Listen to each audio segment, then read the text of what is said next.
Ready up? Good. Yep. All praise. Yep. All praise Yahweh Shem Yahushai. This is the Shemaiah in the Paleo Hebrew. Shema, Shema, Yasharallah, Yasharallah, Hawa, Hawa, Allah, Haynawa, Allah, Haynawa, Hawa, Hawa,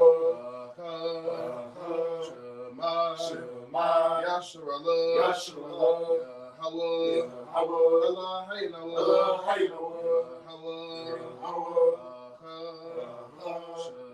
Shema, Yasharallah, Yasharallah, Hawa, Hawa, Allah, Haynawa, Allah, Haynawa, Hawa, Hawa, Shema, Yasharallah, Yasharallah, Hawa, Hawa, Allah, Haynawa, Allah, Haynawa, Hawa, Hawa. This is Lord's Prayer in the Paleo Hebrew. Abanawa, Shabbat Shemayim, Hadash, Hayah, Shemka, Yahweh, Latuka, Raba'ah, Ratazaka, Hayah, Aisha, Baratazah, Kowa, Hayah, Bashamayim, Dalanawa, Chum, Kol, Yawam, Wazalaknawa, Waknawa, Nabi Yanawa, Banasayawan, Abo, Hoshainawa, Mayan, Rai, Hayah, Laka, Hamalakwa, Maha'ala, Mahatapara, Laiwalumyam. Amen. Oh, praise Yahweh Shem Shai. We actually please watch over us to bless us and guide us and direct our steps. Yahweh Shem Shai. Also for the blessing of the food. Yahweh Bashem, Yahweh Shai, Makaya, Yayan, Atawa, Amen. Actually, Yahweh Shem Shai to please bless us as well for the feast, for the services, and also accept our offering throughout these last days. The water, Elam. Amen. Amen.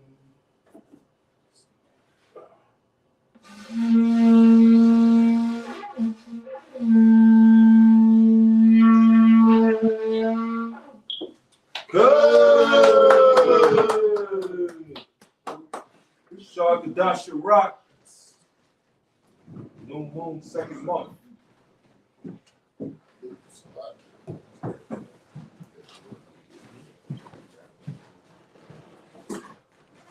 New moon, second month.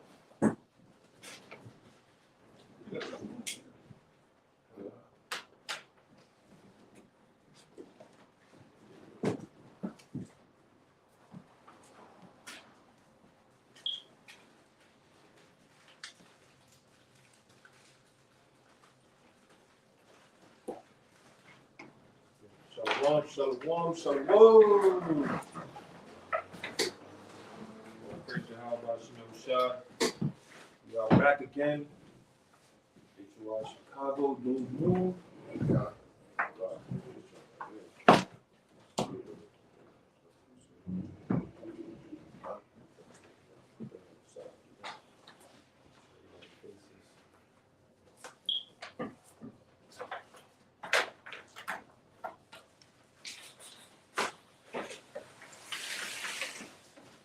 Praise Yahweh Shem Shai. Beautiful gathering. Beautiful week we had. All through the Spirit. Another new moon. There's still a bit of that Passover still going on. The second Passover will be coming up as well. Make a Passover. But in the meantime, we've got to have a lot of examination and also reflecting. And first off, we'll start with Hebrews chapter 10, verse 25. Yes. Let's get Hebrews chapter 10 and verse 25. This is Hebrews chapter 10 and verse 25. Not forsaking the assembly of ourselves together, as the manner of some is, but exhorting one another, and so much the more as ye see the day approaching. Right. So the gathering, like the Lord said, we're supposed to gather together on nation not desire. You know, for the feast of the new moon, for the feast days, like in Deuteronomy chapter 16 and 16. Even the feast of unleavened bread, which is of Passover. Right? Those are mandatory feasts that we're supposed to gather. And the Lord said, gather together, O nation of desire. Don't forsake the assembly. And what's going on in these days, a lot of people want to do things themselves. They want to do their own thing. You know, they don't want to gather amongst the brothers and sisters. They don't want to congregate. They want to make excuses. But as for us, like Joshua chapter 24, as for me and my house, we're going to gather and keep the commandments of the Lord. God.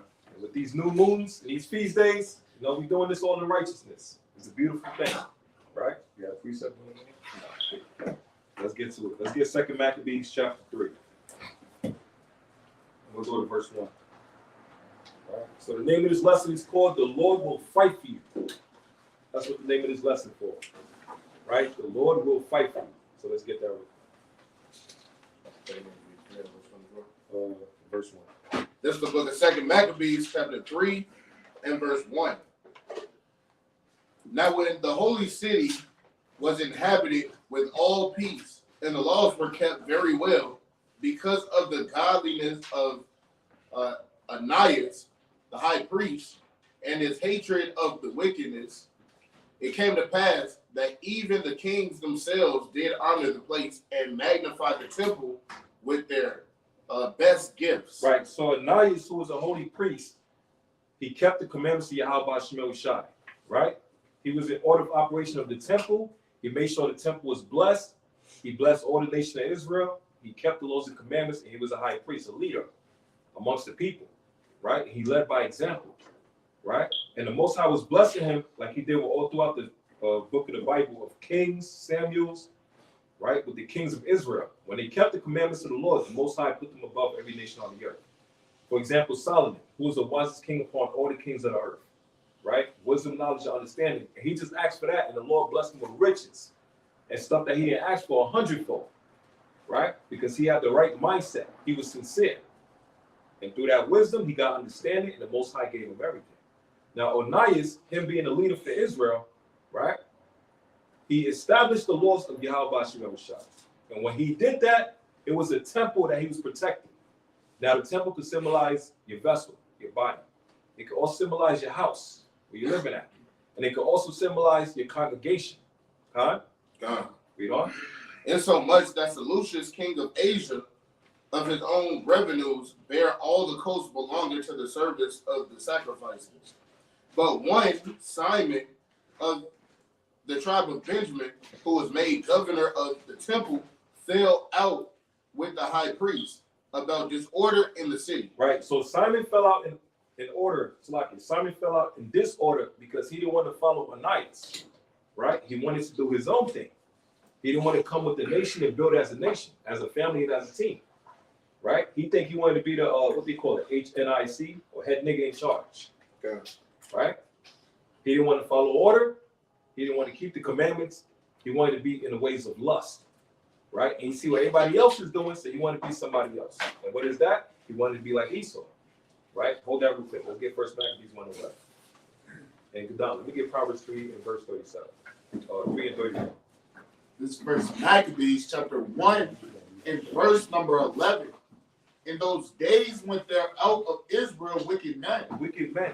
Read on. Who persuaded many, Right? Read on. saying, let us go and make a covenant with the heathen that are round about us. For since we departed from them, we have had much sorrow. Right. So this is what happened with Onias. His brother, as you would say, Simon, he betrayed him. And he's from the tribe of Benjamin. He's an Israelite. Right? But he didn't want to be a follower of the righteous men of Israel.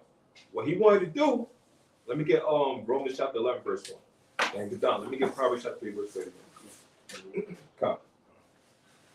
This Proverbs 3 verse 3. This Proverbs 3 verse 31. Envy thou not the oppressor, and choose none of his ways. So he wanted to envy his oppressor, right? And at the time, the oppressors were the Greeks. That was the Greek captivity. But while that's happening, the Lord blessed Onias to be a leader for the nation. And the Most High blessed him with gifts, riches, knowledge, wisdom, and understanding. But Simon, who was a damn traitor, he didn't want that. He didn't want to follow in his leadership. Now let's see why. Let me get Romans chapter 11, verse. This Romans chapter 11 verse 1. I say then, have God cast away his people? God forbid. For I also am an Israelite. Right. So this is Paul speaking. He's an Israelite. Israelite, read on. of the seed of Of Abraham, the seed of Abraham, read on. of the tribe of Benjamin. Right. So you got one Benjamite that's keeping the commandments of Yahweh Shem Shai. Now get 1 Corinthians 11:1. The same Benjamite who's Paul, who's used as a leader for the nation of Israel, an apostle. Right? The same Paul. He was one of the following righteousness.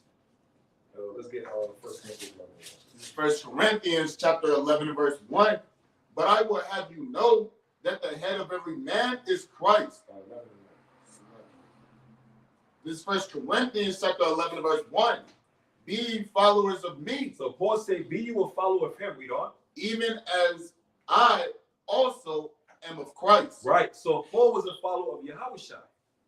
God. God. So Paul followed a righteous man, a leader, and the king of Israel. That was Yahushua at the time. By keeping the laws and commandments, same as Yahushua was doing, and following his leadership.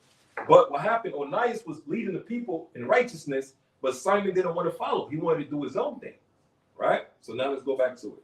Sorry. This second Maccabees chapter 2 and verse 4. 3 and 4. Chapter 3 and verse 4. So lucky. But one Simon of the tribe of Benjamin, who was made governor of the temple, fell out with the high priest about disorder in the city. And when he could not overcome Onias, he gat him to Apollonius, the son of The son of Thracian. Thracians, right? Who then was a governor of Seleucia and Phoenice, and told him that the treasury in Jerusalem was full of infinite sums of money. Whoa, he said what? That the treasury in Jerusalem was full of infinite sums of money. Right. So this is two brothers. They couldn't agree with the same thing. So now what happened? One betrayed the other one and snitched and sold out. Right? And not just sold out because of his selfishness. He couldn't get the position of power. So he snitched on Onias and said, listen, the place that he got right now, the temple, is so much money and gold and silver in there. Right? But that's supposed to be for Israel. Right? But instead, he said, listen, if I can't have it, I'm going to give it to the white man. Right. If I can't get it for myself, to hell with the rest of my people. They suffering where I don't give a damn. If they suffer, I don't give a damn. It's about me. If I can't get that position of power and get the riches and money, to hell with it, I'd rather let the white man have it. I'd rather let the devil have it. Right? And that's a sellout right there. Right? We going? And told him that the treasury in Jerusalem was full of infinite sums of money, so that the multitude of their riches, which did not pertain to the account of the sacrifices, was innumerable, and that it was possible to bring all into the king's hand. Now when Apollonius came to the king, and he showed him him of the money whereof he was told, the kings chose out Heliodorus, his treasurer, and sent him with the commandment to bring him the foresaid money. Right? So he chose Heliodorus, right? His treasurer, or as you would say, a tax collector. Right? We going? So forthwith Heliodorus took his journey under a color of visiting the cities of Seleucia and Phoenice, but indeed to fulfill the king's purpose. Right? To fulfill the king's purpose. And speaking of tax collector, like it had in the book of Acts, right? Or even the book of Luke, with the day of taxing, with the Romans did to Israel. Right? What happened this past couple of months? All of a sudden, the income tax you're supposed to be getting, the full amount you're supposed to be getting, and they're robbing you, and they're taking damn near 50 or 60%. Right? So let's say a brother's supposed to expect at least $7,000 from their taxes, income tax. Well, this year, all of a sudden, they're taking half of that money back, and now you're getting about 1,000 instead of 7,000. Right? And the government is taking all of that back. The same thing that they gave you with the what was it? The checks, the stimulus checks, right, and all of that. Right, a gift destroys the heart, because they're gonna take it right back. The same as they give you it, and then you think the white man is the friend and this and that, and you know he's God and everything, and you know the white man's a good person. No, listen, they give you that money, and then you got to pay it back double now. And if you took that PPP loan, right, what's that? You going to jail now, right? They take your ass to prison. Why they rob you? Why are you in captivity? and they stealing everything from you, right? And they also taxing you on your paycheck. But these are the times that we live in, right? You know.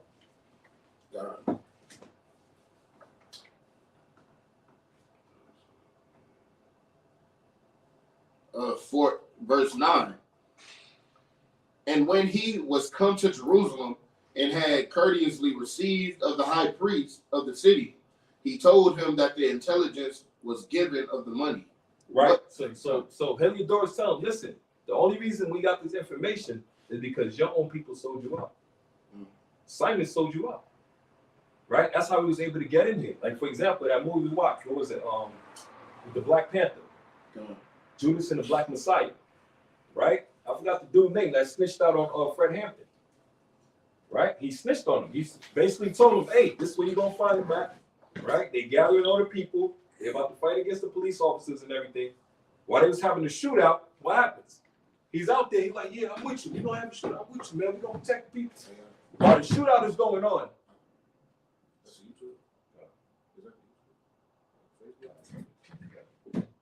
right?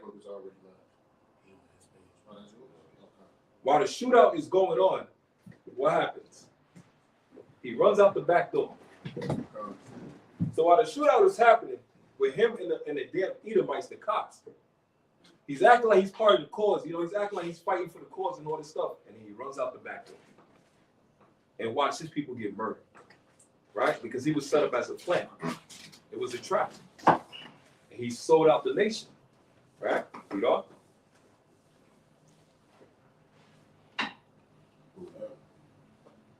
This second Maccabees chapter 3 and verse 10.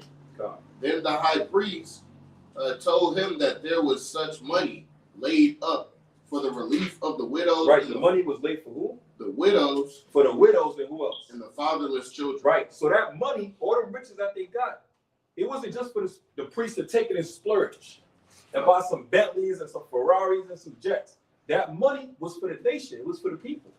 It was for the widows, the women that lost husbands in wars and that were sick, and for the children, right, that they have no parents, right? So the Most High blessed them more and more with abundance, and all that was for the nation. It wasn't for them to be selfish with it. But a lot of our people today, what happened to that pastor? Right, I-49 or 242. What happened to that pastor in New York? Right, yeah, man. I think the iPhone fell down. That one right there. The rise of the androids. What happened to the dude in New York, man? They finally got him. That man was flexing all of this. He got the money and all that, the chains and all that stuff. Well, all that money he could have took and brought for the people to help them with their family issues and everything. And now he's flexing. And now he got locked up for it. Right? Now what's going on today with Israel? A lot of people, they taking whatever they can to try to get that bag. Right? Where they be messing up at, he didn't have his paperwork schemed in order. Right. Because under that non-profit organization as a preacher, he ain't supposed to be profiting. Right. Right. So when them people giving you that tax-free money, that's like a donation. That's not your personal money. You're not supposed to be using it to do this and do that. You just starting off and you trying to flex already. See, like Joel and all of them cats, most of them, their fathers had money already.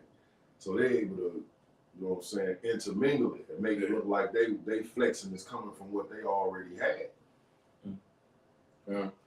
And speaking of flexing, right, you got people want to flex on the fashion show, and you got other people trying to scheme and try to get money or trying to catch the bag in an industry they don't belong in, and now all of a sudden, you let them wear fringes. Yeah. You basically sold out your nation for money. Same as Simon Benjamin. Simon did with Tommy Benjamin. You basically sold out your nation for money. And now they rocking the fringes, and all the nations rocking the fringes on the damn fashion world. Right? Let me get Numbers chapter 15, verse 38. Can you hold a second now? Who else sold out somebody for money? Right. Judas Judas. He sold Right. Yahushua out for money. And never got a chance to spend a dime of it. God. And you know what's crazy? The priests at them times, they're like, yo, we ain't dealing with you. We don't want no parts. You ain't giving that back. We don't want no parts. That's blood money. Yeah, that's blood money. How Israel was acting all throughout the week on social media when they seen that. They said, hell no.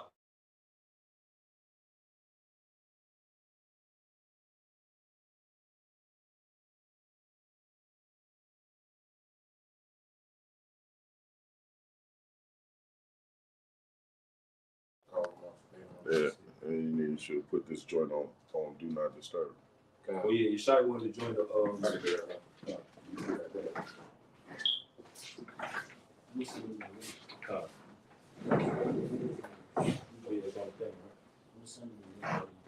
I don't. No, call him. I'll send him the link. You gotta get If he- Yeah, man. Show him, What you got? Numbers chapter 15. This is Numbers chapter 15 and verse 38. Speak unto the children of Israel and bid them that they make them fringes in the borders of their garments throughout their generations, Right. and that they put. Wait. Read that again from the top. Speak unto who? Speak unto the children of Israel Uh-huh. and bid them that they make them fringes in the borders of their garments throughout their generations, and that they put upon the fringe of the borders a ribbon of blue, Right.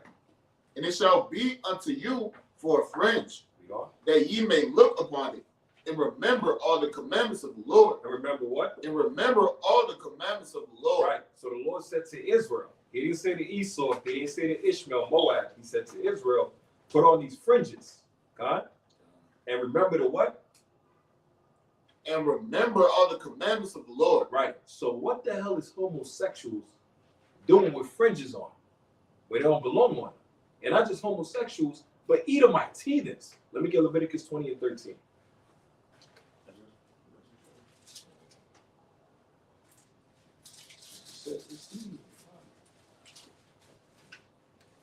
This is Leviticus chapter 20 and verse number 13.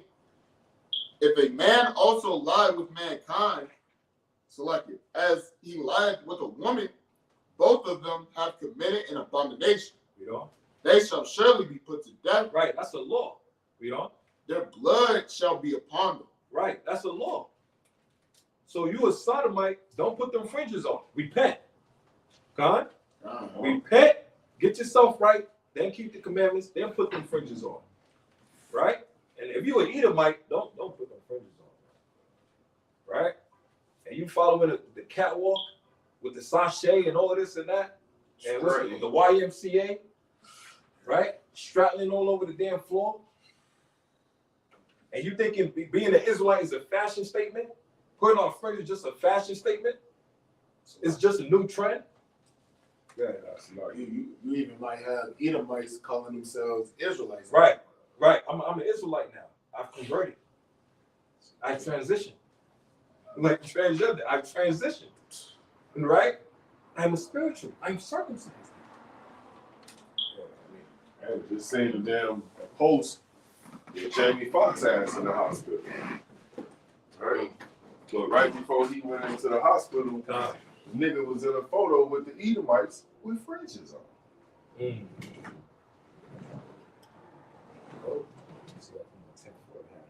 See? They making mockery of the Most High. This is the plan is that if we normalize this, right? We make this a blanket situation to where everybody's wearing it, then it actually take y'all away from being separate. Because this is a part of us being separate from everybody else. Set apart.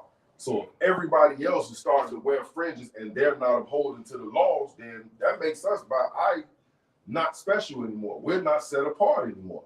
Fringes no longer hold their value to the law, statutes, and commandments, to the worldview, and to those who we seek out in the highways and the byways every day, bring back to the Lord. There will be no need to come back. I could just wear the fringes because it's a fashion statement. So, I'm gonna bring the phone closer because Yeshaya's on the screen.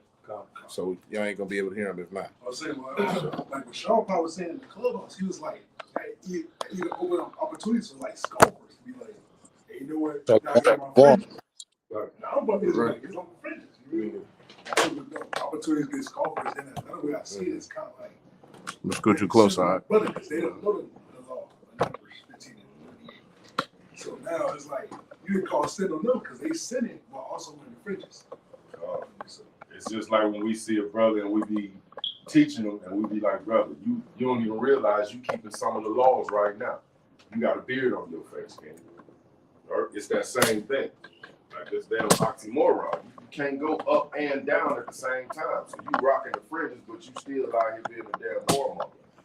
All right, still eating the pork.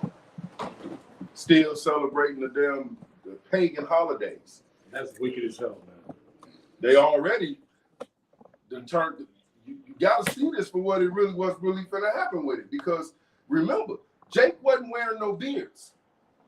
All of a sudden, when the Israelites came on scene and started rocking a beard, every nigga in the NBA grew a beard all of a sudden. Then every nigga around the world started wearing a beard as a fashion statement. We on 53rd, you got a whole flaming bundle of sticks, man. Walking around here dressed like the new Millennium Prince, man, with a full beard. Yeah, just like Jafar. God.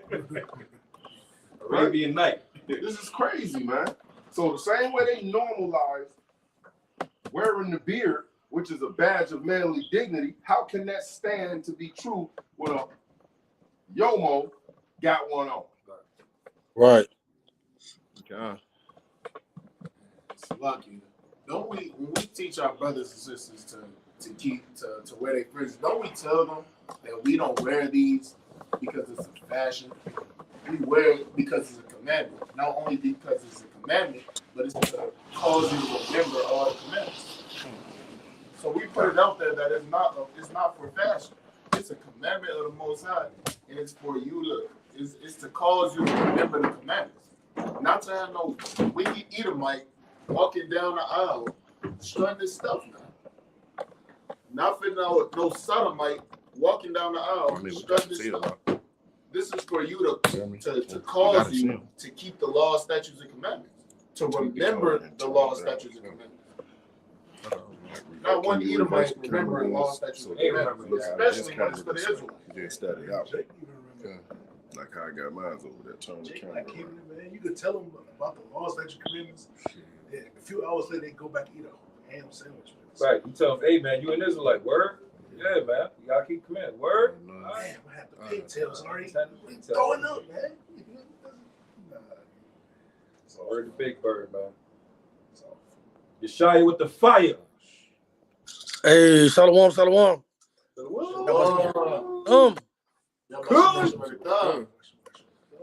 Sharkadash Rock. Darkadashi Rock, man. We in the building. Memphis in the building. Yo, we was at the supermarket and we heard the what was it? The Memphis song. Oh, you were singing that thing. Hey, you can't be snitching. Hey, man.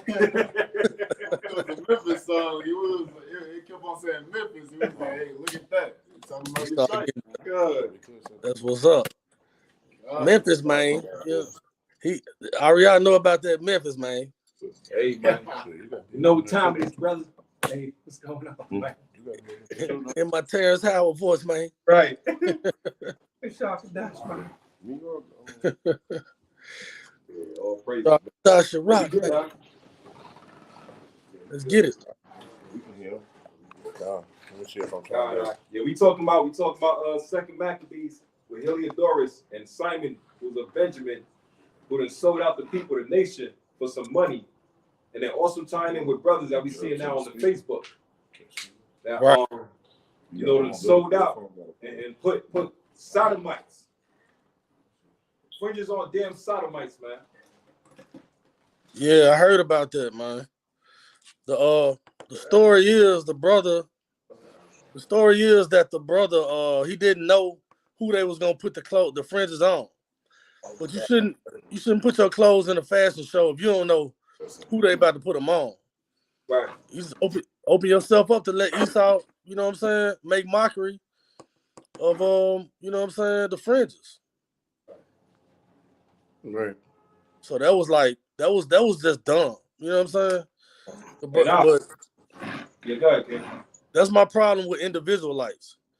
My problem with individual lights is they just do any goddamn thing. You know what I'm saying?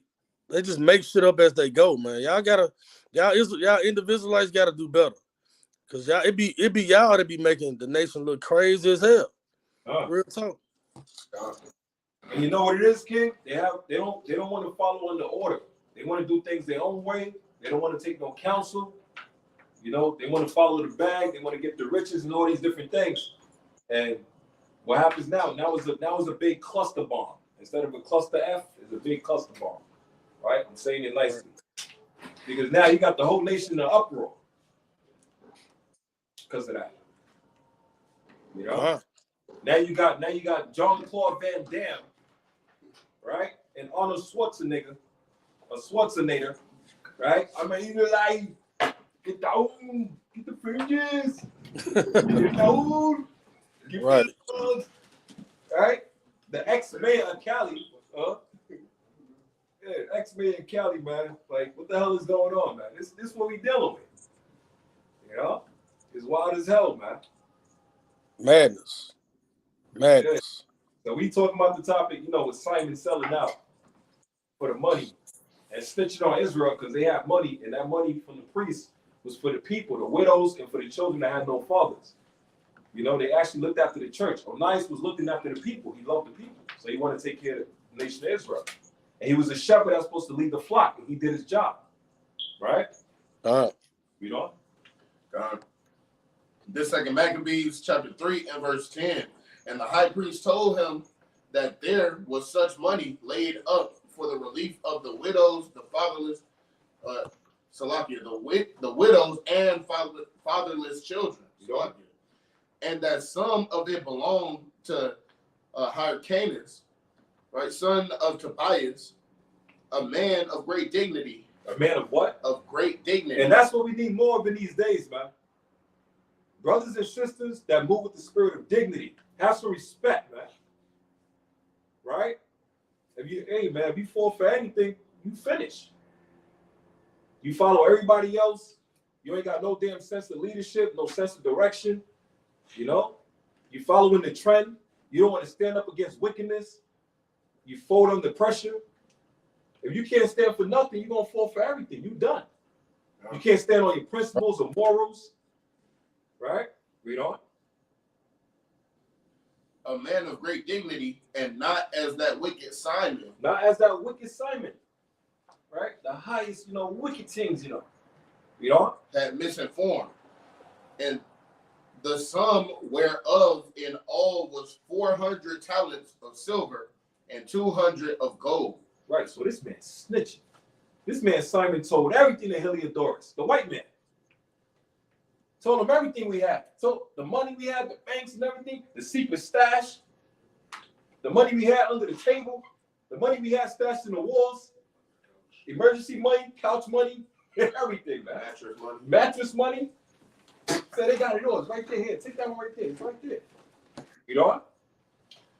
And that it was altogether impossible that such wrongs should be done unto them that had committed it unto it to the holiness of the place and to the majesty of and inviolable sanctity of the temple, honored over all the world.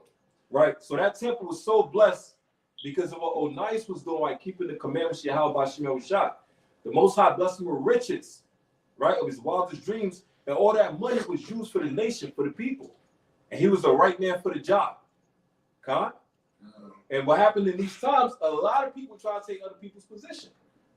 But you don't know what they got to do behind the scenes. You don't know how they got to pray fast, constantly, deep, like diligence, sincere spirit, right? Going through trials and tribulations, getting broken down, getting built back up again, praying for other people, for the nation.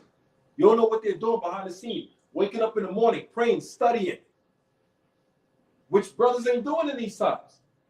You got brothers mad as hell because they ain't studying. So now they want to ask other brothers if they can get their notes so they can study for themselves. But you don't want to do your due diligence, right? And study to show yourself approved. But you want to take the easy way out. Right? Read on. But Heliodorus, because of the king's commandment given him, said, that in any wise it must be brought into the king's treasury. So look, so he knew that belonged to the widows and the fatherless children, right? Onias was doing something in righteousness. But if the white man say, I don't give a damn what you doing it for. We still got to take it. Right, we don't? So that day which he appointed, he entered, Salakia, he entered in to order this matter. Wherefore there was no small agony throughout the whole city. But the priests prostrated themselves before the altar in their priests' vestments, called unto heaven upon him that made a law concerning these things, concerning things given to be kept. Right? So Onias was grieving because he's like, listen, we're doing everything in the righteousness for Yahweh Shemel Shah. We're keeping the laws and the commandments. And you damn devils, you still want to mess with us. Like, what is the issue? Right? We're still paying the tithes of what we got to pay, or arms, or whatever, that we got to pay to your governments and everything, and you still want to take more. Right? You want to say something? Indeed, you want to say? I know, I was just going to say, like, in verse 14, when it said there was no small agony throughout the city, the people ready to damn riot, man. God. They God, ready they to fed burn the up. city down. Yeah, they fed up. They Right? ready to pull a damn January 6th and run up Run into the Capitol, man. Right. So you got the high priest. He already fired up about the situation, but man, he's screaming to the Lord now. God, man, he feel like his life in danger. It's almost the same situation as Aaron. When Moses went up there on the mountain, man, and left him down there, and the people, you know, Israel get busy, man. That man was scared for his life. Like, Hey, man, what you gonna do about this? You want to say something, King? Like, nah, I was just go following along. God. You know? Right? Because the people, like brother said, that the people was up in agony, and what they really gunning for is to steal away from the fatherless and the widows and the poor, right? And that law, right where we read, it said, verse 15, it said, but the priests prostrated themselves before the altar in their priest vestments, called unto heaven upon him, and made a law concerning these things to be kept, that they should safely be preserved for such as committed them to be kept. Right? Up in verse 10, it said that then the high priest told him that there was such money laid up for relief of widows and fatherless children. That's in the law. So that's a law, statute, and commandment. That's Deuteronomy 15:7. Right? It says, if there be among you a poor man of one of thy brethren within any of thy gates, and in thy land which the Lord thy God giveth thee, thou shalt not harden thy heart, nor shut thine hand from thy poor brother. Right? So they was putting it right up in, like they was setting up money for those occasions. It says, but thou shalt open thy hand wide unto him, and shalt surely lend him sufficient for his need in that which he wanted. Right? So that's a part of the law that they was keeping. So now you stealing from the poor, right? Not only from the people, but you really stealing from the Lord. You trying to rob God, you know? And when the people's up in agony, right, they're going to pray to the Lord, and the Lord is going to hear it because he listens to the cries of the poor, right? This is Sirach chapter 4 and verse 5. It says, turn not away thine eye from the needy, and give him none occasion to curse thee. For if he curse thee in the bitterness of his soul, his prayer shall be heard of him that made him. So the Lord gonna hear that. You know what I'm saying? And that's what we finna read. he heard that for sure. Right? We gonna go through every nook and cranny. We gonna go through every detail of what happened when the Lord heard them prayers. All right? You want to talk about laying the hands, miracles? You're gonna find out. Read on. This is the book of 2 Maccabees, chapter 3 and verse 16. Then whoso had looked the high priest in the face, it would have wounded his heart. Why? Because he really cared for the people. Right? He wasn't stuck up. He wasn't proud. He was like, all right, shit, that's dumb. Right? He didn't sell nobody out. He was attached to the people. Right? hold that real quick. Let me get Hebrews chapter 11 and verse 25. This is Hebrews chapter 11 and verse number 25.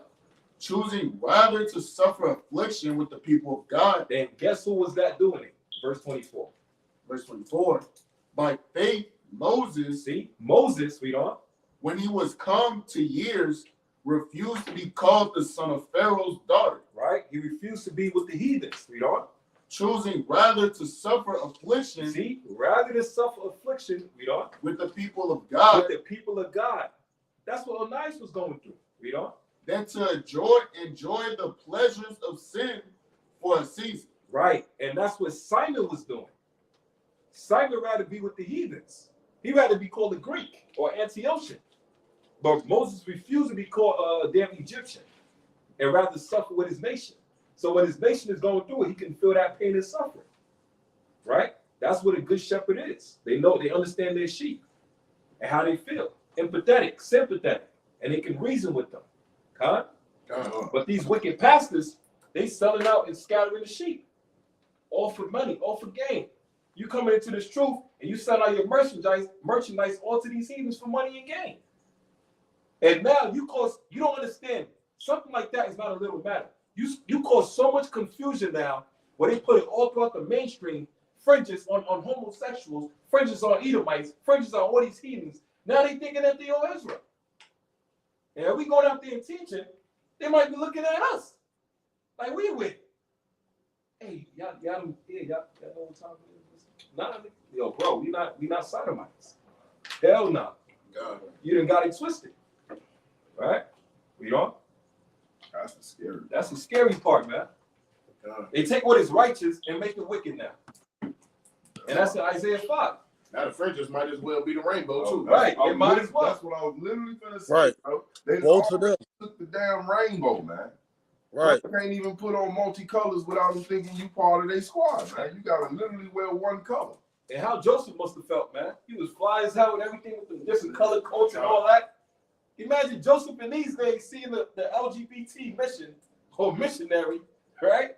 Or the damn abomination. You gonna put swords. He's gonna put sword to death, man. Immediately. Right. That's that Isaiah 5 and 20. That's that Isaiah 5 and 20, man. Woe to them that call evil good. Put darkness for light, right? That's what they doing, man.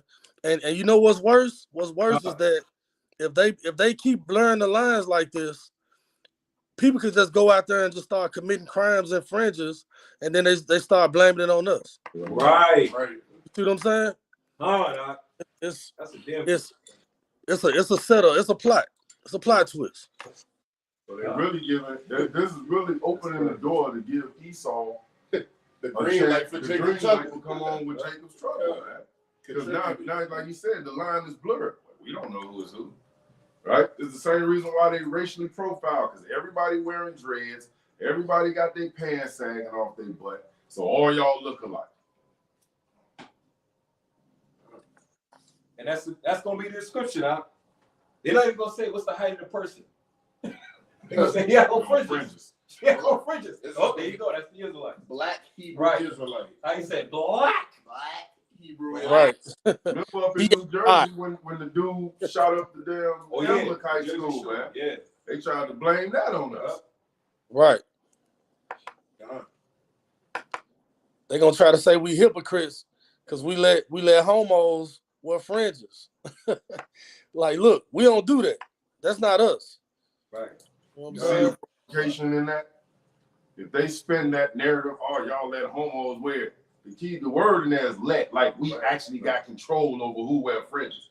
But what you're really propagating with that statement is when y'all see a homosexual in y'all fringes, y'all should snatch them off them, Right. right? Trying to incite us to move into an act of violence.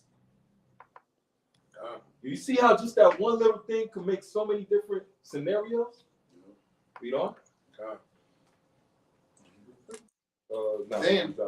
Then whoso had looked at the high priest in the face, it would have wounded his heart, for his countenance and the changing of his color declared the inward agony of his mind. You know? For the man was so compassed with fear and horror of the body. Well, hold on. Read that part again. He was so compassed with what? Fear and horror of the body. You are? That it was manifest to them that looked upon him. Right. No, I was gonna say you gotta bag that up to 16, man. It said for his countenance and the changing of his color declared the inward agony of his mind. This man was so mad he turned red in the face. Wow. We gonna rapid fire. The man turned red. Now he probably was a black dude. Can you imagine me Right. turning red? How angry I need to be for my skin tone to turn a visible red to you? Right. Man, that man had the lake of fire boiling in him. Nah, Man. he was ready, man. And you know what is? What's crazy about that? The reason why I told him to read that again, because it says in agony of the body. The body speaking about the people. Right? Feeling his people's pain. Right. Their pain and their suffering. That he couldn't even hide it. It's one thing if it's you. And you sick, whatever, you try to man up, you know. It's another thing we see so many of people suffering. That's why they put the emphasis on the money. What was the money for? It was for the widows and for the fatherless. And the rest for the nation of Israel. Right? But even in that, they made sure to take priority over what? The women and children. So that this damn devil comes in. And it was crazy. He's allowed to come in with the information from the dude that was part of you. That was supposed to be Israel. Yeah, he's supposed to be one of y'all. So you let him in. You one and four, man. God, Galatians 2 and bring it 4. out, man. Now look at this, right? Now when I read 16, it said the changing of his color, right? He was pale in the face, right? He started losing his color a little bit. You know, when you sick, you start to get pale a little bit, right? This Isaiah chapter 29 and verse 22. Therefore, thus saith the Lord, who have redeemed Abraham concerning the house of Jacob. Jacob shall now not be ashamed, neither shall his face now wax pale. You know, you're not going to be ashamed. He was sorrowful. He was ashamed. You know, he was scared for fear. You know what I'm saying? So, like that change in the color is one of two things. He was pissed off, or he was shook. He was scared, man. Probably was both. God, Both. Because you know what I'm saying? He angry as hell at the fact that he did it. But then he also spoke because Israel probably finna tear that place down. God. And they looking at him like you was in control of that bread. You let them get their hands on that money. You got to answer for that. Right. Remember what happened with Saul? With Saul, when he was like, yo, the Lord told him to go kill, you know, Amalek and all this stuff and leave everything else, the food and the money, to slaughter everything. And then Saul told the Lord, hey, man, I was fear for my life. Because the people, hey, they were like, listen, we taking this. We taking this jewelry, goddammit. I don't care if you the king or what. You about to be the king of the dead. The dead man tell no tales. We taking this. Good God. Damn household you are. Right? Go right back to Aaron. God, same thing. Right? You know? It says, for the verse 17, for the man was so compassed with fear and horror of the body that it was manifest unto them that looked upon him what sorrow he had now in his heart. Others ran flocking out of their houses to the general supplication, because the place was like to come to contempt, into contempt. And the women, girt with sackcloth under their breasts, abound in the streets, and the virgins that were kept in ran. Right? The virgins that were what? That were kept in. The virgins that were kept in where? In their houses. Oh. Right? Because the father made sure that they kept the daughter in the house when they was raising their child. They was raising their daughter to be a virtuous woman and also be prepared to be a wife for an Israelite man. Right? You know? Some to the gates and some to the walls. And Hey, others, you want to talk about what was that rapper name? Damn. To the windows, to the wall. Lil Jon. Right? Let's get down and up out of there. This damn devil is crazy. You know? and others looked out of the windows. Right? There you go. God. Who's that steering at my window? Right? Looking right out. Like, what the hell is going on? They seeing the commotion. This is Israel. God. I'm like, who the hell is they let this demon in here? And he's causing an uproar. Read on. and all holding their hands toward the heaven, Holding their hands towards the heaven, do what? made supplication. See, they prayed unto the Lord because they understand the dire situation they was all in. You let this damn demon in, who got the information from an Israelite that snitched on his own people because he couldn't get the position from Onias when Onias was doing his damn job. So he went to the heathen king and told him, listen, if you give me this position, hey, I'll tell you where he got all this information, where he got all the money at, where he got all the stash at. Snitch. I'm a snitch. For the party at Right. the shower. I tell you, man. A damn sellout. And what did he want to do? Hey, he wanted to chase that money. He wanted to chase that bag. I'm about to get rich. Go ahead, King. You want to say something? Now I'm just saying that so-called American dream, you know what I'm saying? Right. So many of our people will sell us out at any given moment for some pieces of paper that ain't even gonna be worth nothing in a minute. You know what I'm saying? That's our people. That's where we at. But guess what? It's always been like that. We talking about one right now. Come on. Right? Read on. In Man. Slovakia, they had breaking news. U.S. dollar under tremendous pressure could lose its world dominance. Right? You see how they speak in future tense. Right. When it's already happening. Right. That's them trying to keep damage control. If they was to tell people that, yeah, well, you know, the money already been finished, you know how many people gonna raise hell because they're gonna be like, where my damn money at? Right. Right now, they got people thinking their money is still secure, still in the banks. You know what I'm saying? They got access to it. Once they flip over completely to that digital currency, they're gonna lose that money. So all that saving and stuff. It didn't matter. The best thing they could have did was to pull all of their money out of them banks and go and invest it in real estate.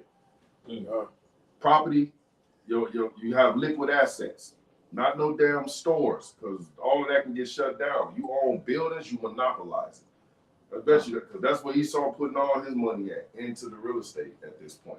Other brothers say trading that cash for silver. I think that's a good too now. Right? Yes. Put on for that silver.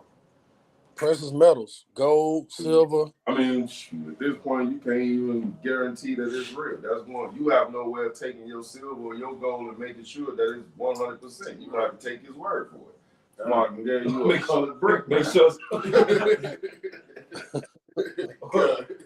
What's Take that you to movie the at? vault, open the Right. vault. You see all the gold in there? They ain't know what a bunch of damn painted bricks. Remember National Treasure? Where you place the stuff? Yeah, wasn't nothing in there, man. So like you really can't tell, because that's one of the reasons the American dollar has no value. Because according to Esau, there's nothing to back the dollar. Every dollar he print, he needs gold or silver or some type of other mineral currency to back it, to make it relevant. Other than that, it's just a piece of paper. Right. You see what I'm saying? So where they gonna get the silver from to back it? If ain't no silver and gold to back the dollars, then you talk about investing your money into some silver or some gold, you probably would have just left it like it was, because it's getting flushed down the drain. Right. Resources are gonna be the new currency, the new old currency, or the old new currency. What do they fight over in the movies Esau make, like the Mad Maxes, and when it's the end of the world and it's only like 3,700 people left? It could be something as small as damn floss. You see what You I'm know what I'm saying? saying? Like Whatever deemed to be most essential to whatever area or group of people is what it's gonna be, man. right. Hey, this Toilet word. paper. You know what I'm saying? It's a new currency. The essentials. Yeah. Bartering system now. All of that. Right. We said I said this word, the book of Eli. God. They're gonna try to destroy all the Bibles, but we're gonna be walking Bibles. God. And then California already done started. Florida on it. Kansas on it, if I'm not mistaken. There's probably about 10 different states already on it, but California was the catalyst. They've been doing it, been pushing like a couple of years back. Now it's more relevant, but they've been pushing to get rid of the Bible. I just seen an article a couple months ago regarding California, because they said the Bible is on trial by California because of hate crimes against LGBT. Yeah, because you speak in Romans, you speak in Leviticus, right? Right. Yeah, they trying to basically silence the Israelites, Right. because you ain't heard no Christian pastor at no church or on no corner speaking against homosexuality. Right. So for the homosexual community to be protesting, because the dude said in the news interview that it was like 15 or 20 congressmen that were LGBT, bacon, lettuce, and tomato, Right. and they were the ones who were, and they all Democrats, and they were the ones who were mainly pushing the bill to abolish the Bible because of the homosexual judgment and rhetoric that is being taught. So you have to ask yourself, who are they really targeting? It's another deploy to silence and assassinate the Israelites, because we're the only ones speaking the truth of the Bible. Your Christian pastors, ain't none of them speaking what's going to happen to them. Joel and them you can be whatever you want. I'll tell Osteen. God is going to bless you. Just blinking his blind ass off. The blinking Okay? The other dude telling everybody, you can be whatever you want. Just sow a seed. Oh yeah, Mike Todd. Mike Todd. You talking about the dude that Look like spit the on his damn hand? devil. You ain't see that? What? He spit Yeah, on his hand. literally. Yeah, and man. wiped it on dude's face. Oh, God. Couldn't have been me, man. I was Literally, proud to be man. a pastor, man. That was Mike Todd. He said, Hey. "You see that? This Off. is what God is doing for you. This is it. Spit in your And face. you can take this spit. Like what?" I got a precept. This is Jeremiah 4:22. For my people is foolish. God. All right. Esau show you at every chance he get, man, how he is not for you blacks, Latinos, and Native Americans, man. Everything that is contrary to the Bible, he over promoted. God. He tug at you, you know what I'm saying, with that bandwagon theory, whereas if you're not a part of this, if you're not involved in this, you're missing out, right? And you know, Jake want to be a part of every damn thing that look like it's a tee-up session. Right. So he turned the wicket all the way up, and Jake and them come running, man. Lord say, my people is foolish. They have not known me.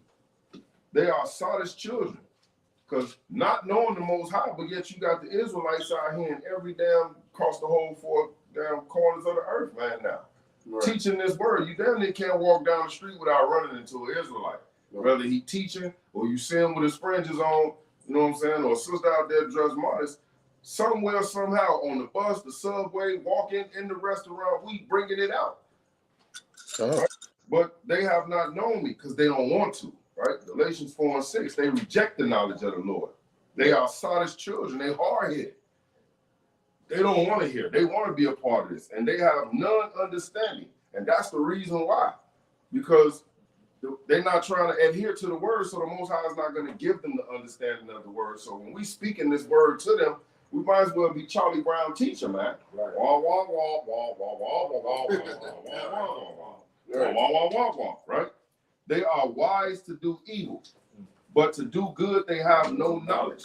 And the knowledge is the law, statutes, and commandments. They don't have that. So they move in the same way that our people was moving, you know what I'm saying, back when he flooded the earth. And that's why, like these stuff right here, Disneyland launches its first ever Pride Night, where Mickey and Minnie Mouse will be dressed in rainbow clothing.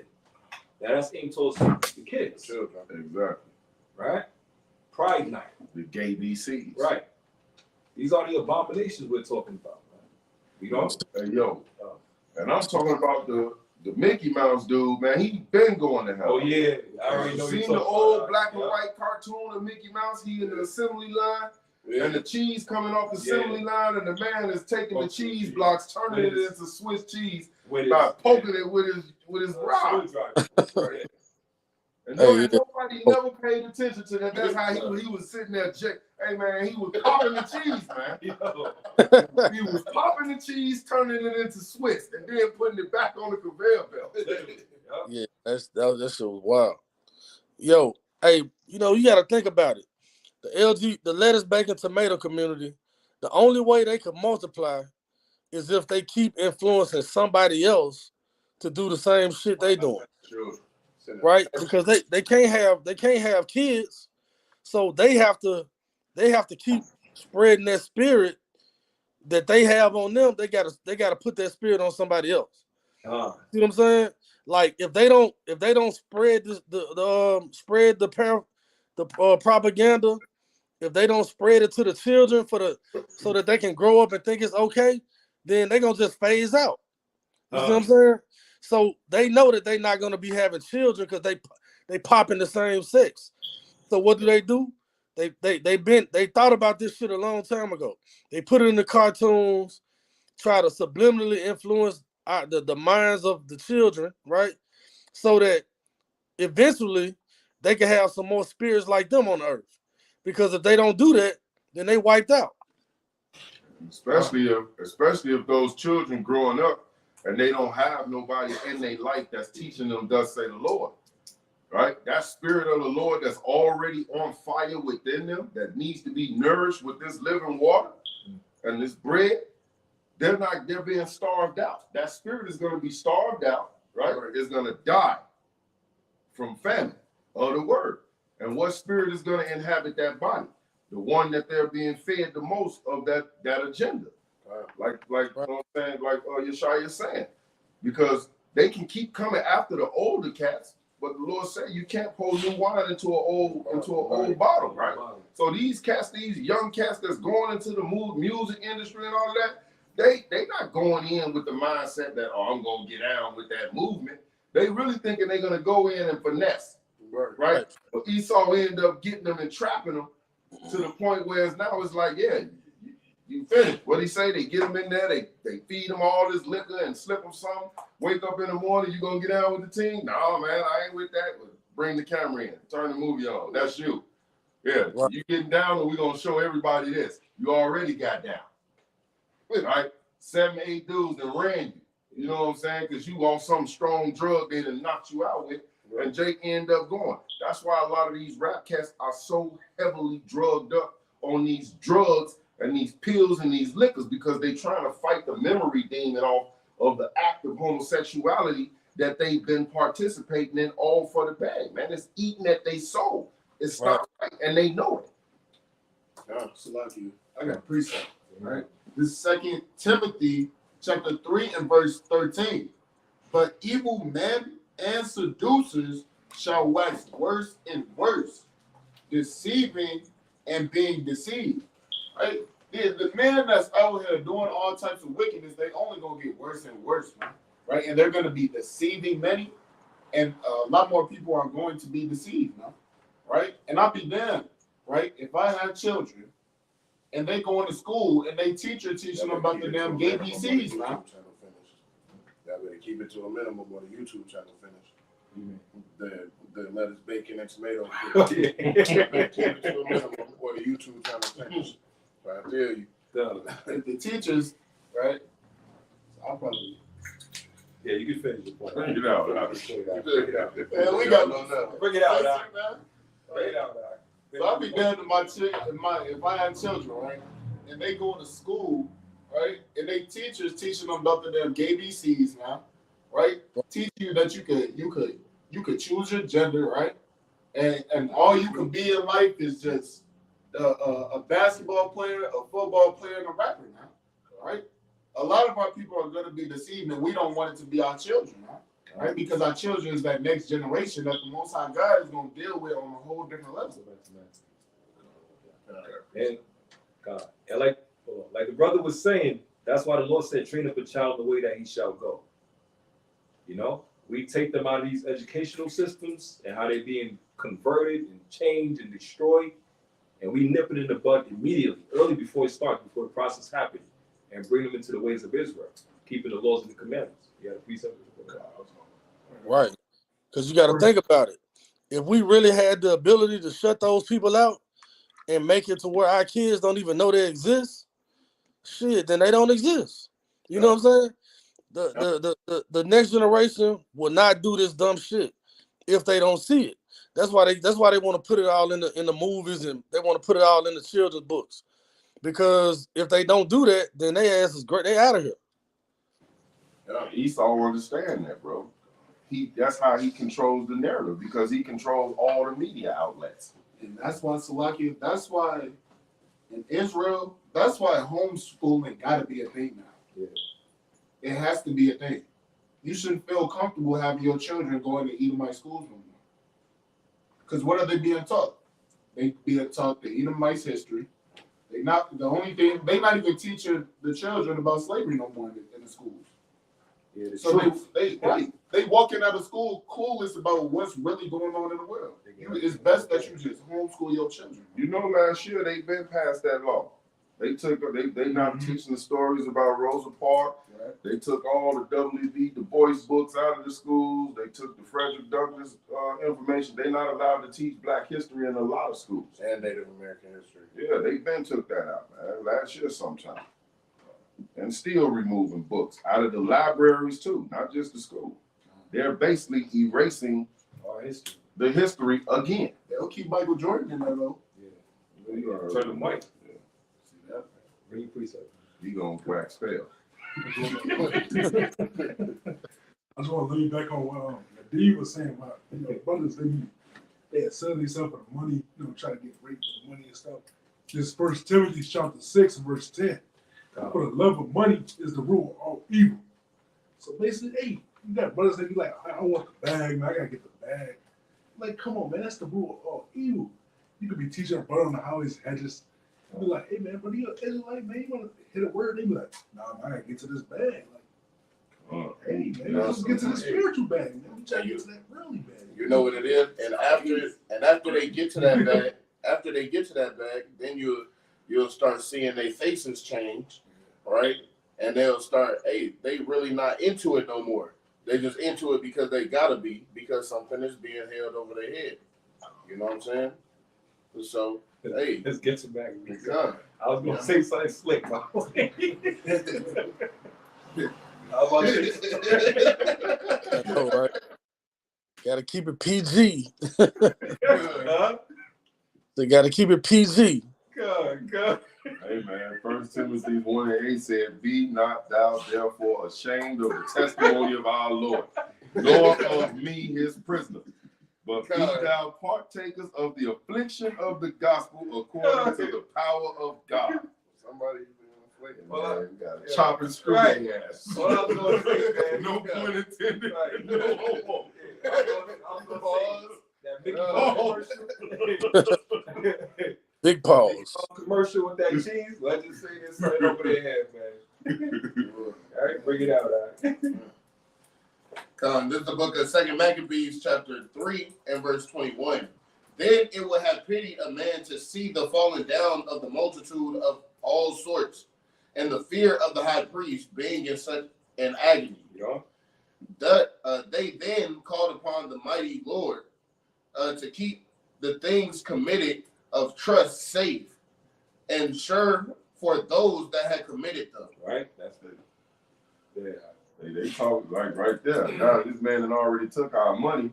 They praying that the Lord don't let them rob the temple. Right? Go to running up out of there with all the jewels and the you know what I mean, and the gold and everything. Right? You know? Nevertheless, Heliodorus executed that which was decreed. Right? Now, as he was there present himself, Right? As he was there in the flesh. God, Right? This man right here, hey, no hesitation. Right. You want to rob from us? You want to steal from us? You want to kill our people? No hesitation. He worked hard to get that slap, boy. God. Right? No hesitation, man. Right? Read on. Now he was there present himself. Right, himself. Right? He did it. So, hey, you committed this crime against Yahweh Shemel Rishah and his people and the children in Israel. So now you got to go with the judgment. You did it. Right? Read on. With his guard about the treasury. With his what? With his guard about the treasury. What's that comedian? I forgot his name. He's like, God. No, nigga, you God. Oh, you talking about? You know what I'm talking about, right? Ha David. Right? God, God. Right? While Esau would say, God, my God. Right? You know? The Lord of spirits. The who? The Lord of spirits. The Lord of spirits. Uh-huh. And the Prince of all power. And the Prince of all power. Caused a great apparition. A what? A great apparition. A what? A great apparition. Right. It says the Lord of spirits and also the Prince of all power caused a great apparition. All right? So that all that presumed to come in with him were astonished at the power of God. Right. So, yeah, I bring it out, man. Right? So his man's enough. Right? This white man thought he could just walk all into the temple, Gotta bring the Slaughter other the book people. out. rob the people, all of this and that. Right? Let's see what it says on this one. And fainted. And what? And fainted. And fainted. And were sore afraid. Right. So what happened is, the reason why this lesson is called The Lord Will Fight For You is because Onias was a righteous priest, kept the Lord and the commandments. He kept the commandments. He kept the temple clean. Right? Now the temple could be your body, the vessel, the camp, Exodus your house. 13 and verse 14. he kept it clean.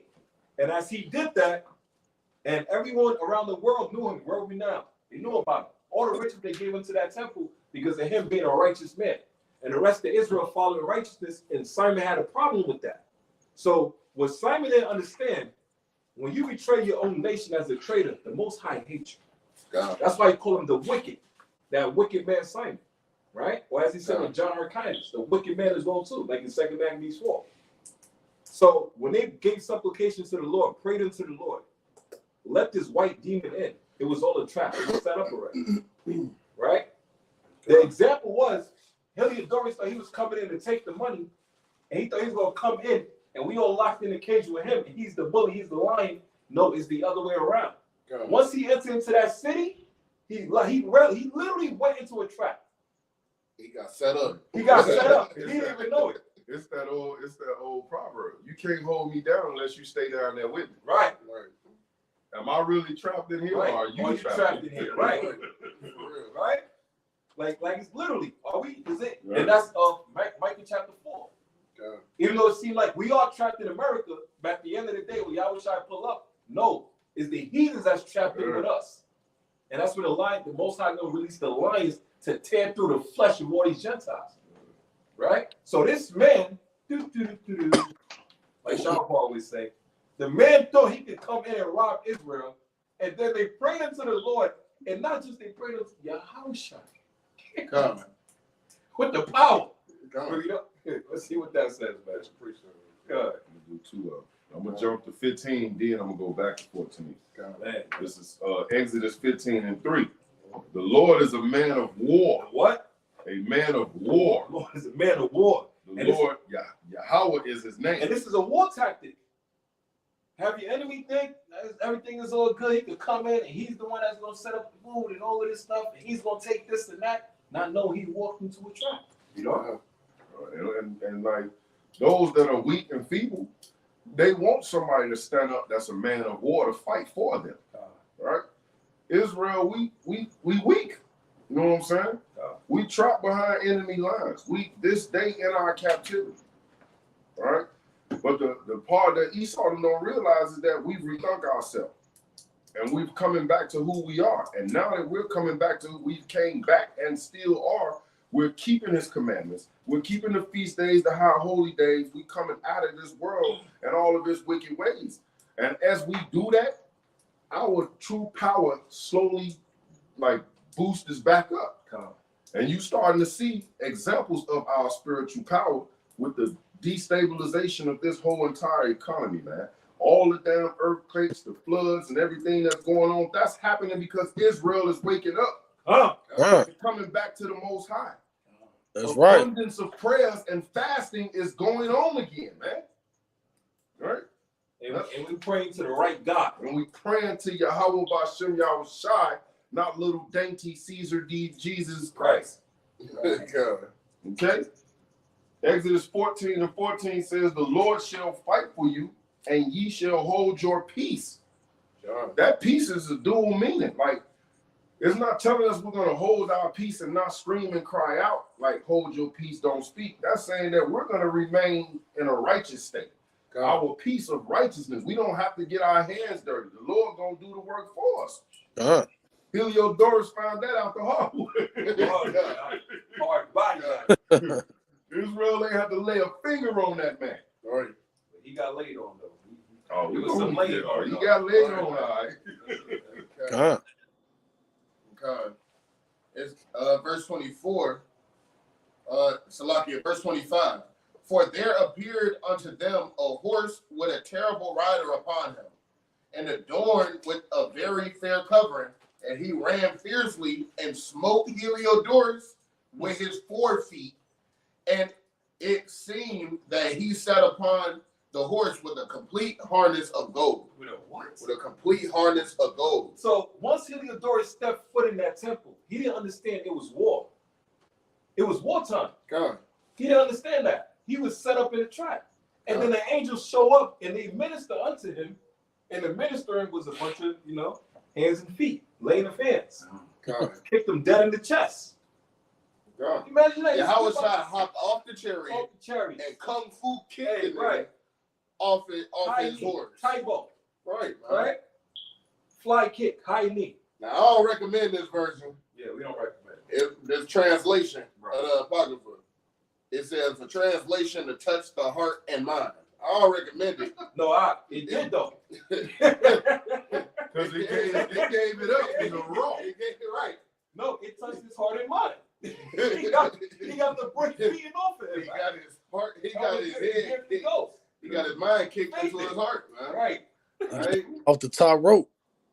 Covered. Off the top rope. Off the top rope, man. Yo, Covered. Elevated cage match, man. remember that movie? Remember the movie Medieval? He jumped off the cliff into the water with the strip. Right there. So right there. We go. That man kept down like, ah! Go. And that man was a heartbreak kid. Yo, straight up, man. Shawn Michaels. Now look, this version says, 2 Maccabees chapter 3 and verse 25. It says, a horse appeared unto them with a fearsome rider and decked out with a beautiful saddle. While running ferociously, the horse attacked Heliodorus with his front hooves. That's why I say I don't recommend this version because they butchered that part. Right? But it says the rider. Go ahead. Go ahead. This is Revelation 6 and 8. Bring it out. Bring it out. Black horse. Read that part again about the It says, a horse appeared upon them with a fearsome rider and decked out with a beautiful saddle. While running ferociously, the horse attacked Heliodorus with his front hooves. Now this is Revelation 6, man, and 8. It says, and looked, and behold, a pale horse, and his name that sat on him was Death, right? The same way Yahweh Shai was that death angel that came across Egypt. And hell followed him. We're not talking about hell like some pit. We're talking about destruction, death, just heartache and pain and just, man.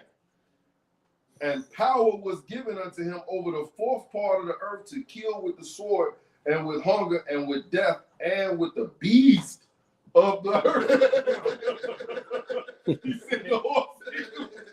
Yo, and that's Sirach 39, man. 39 and 33. The Lord said he get the spirit of vengeance on his enemies, man. So Yahweh Shai and his force coming to whoop ass. Get Job 5:23, y'all. And we was watching, Hey. what was the movie we was watching? Medieval. The dude that was trying to kill old boy. And he John Wick. John Wick. He was hiding behind the horse, and dude was standing. He slapped the horse, and the horse double kicked the mark in his chest, snapped his neck and spine, and chest all at the same time. Finish, man. And it was 2 kicks. It was double or nothing, double up. Right? 2 better than 1. You know? Job 5 and 23. This is Job chapter 5 and verse number 23. For thou shalt be in league with the stones of the field, Right? and the beast of the field shall be at peace with thee. Right. The horse shall be at peace with you.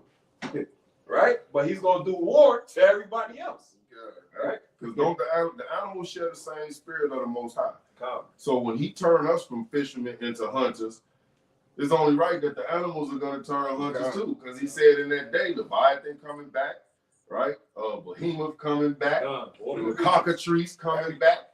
Romans chapter 8 says that the animals is waiting for the sons of God to be returned to their rightful place, man. Yeah, they ready to go to war too, man. God. And I just need to say a quick sidebar about that real quick. I'll just make it brief. Bring it out. You got to understand. Like, I don't know, I can't remember the precept you brought down when we was in Augusta talking about the animals, when we were talking about how they was going to be attacking. Like, you got to understand that for generations, Esau not only been oppressing and killing us and literally raping us, he been literally raping the animals. Literally. He been murdering off the animals, killing off whole generations of animals. All right? And the few of them that's been remnants like we have, you think them animals don't have the spirit to communicate with each other? I'm led to believe that animals are passing down their history over the generations of how their forefathers were raped, robbed, murdered, killed, sold off by these damn Edomites too, man. All right? So they got just as much rage as we do. And when do we see it? All over the damn YouTube and the news. Wild animal attacks Edomite, man. Hey, man. Edomites. It ain't no damn wild. Hey, man, that animal had a spirit of that damn Maccabee on him, man. God. And he saw his opportunity, man, and he took it. They put him down eventually afterwards, but he still mauled the hell out of him. There was a little documentary on YouTube, right, about an elephant, man. Elephant traveled damn 8 miles to a dude's funeral who took a chick that took his tusk, man. Right? And stumped the whole funeral up, man. It's true. She was a poacher. Took the elephant's baby, killed the baby for the tusk. Right.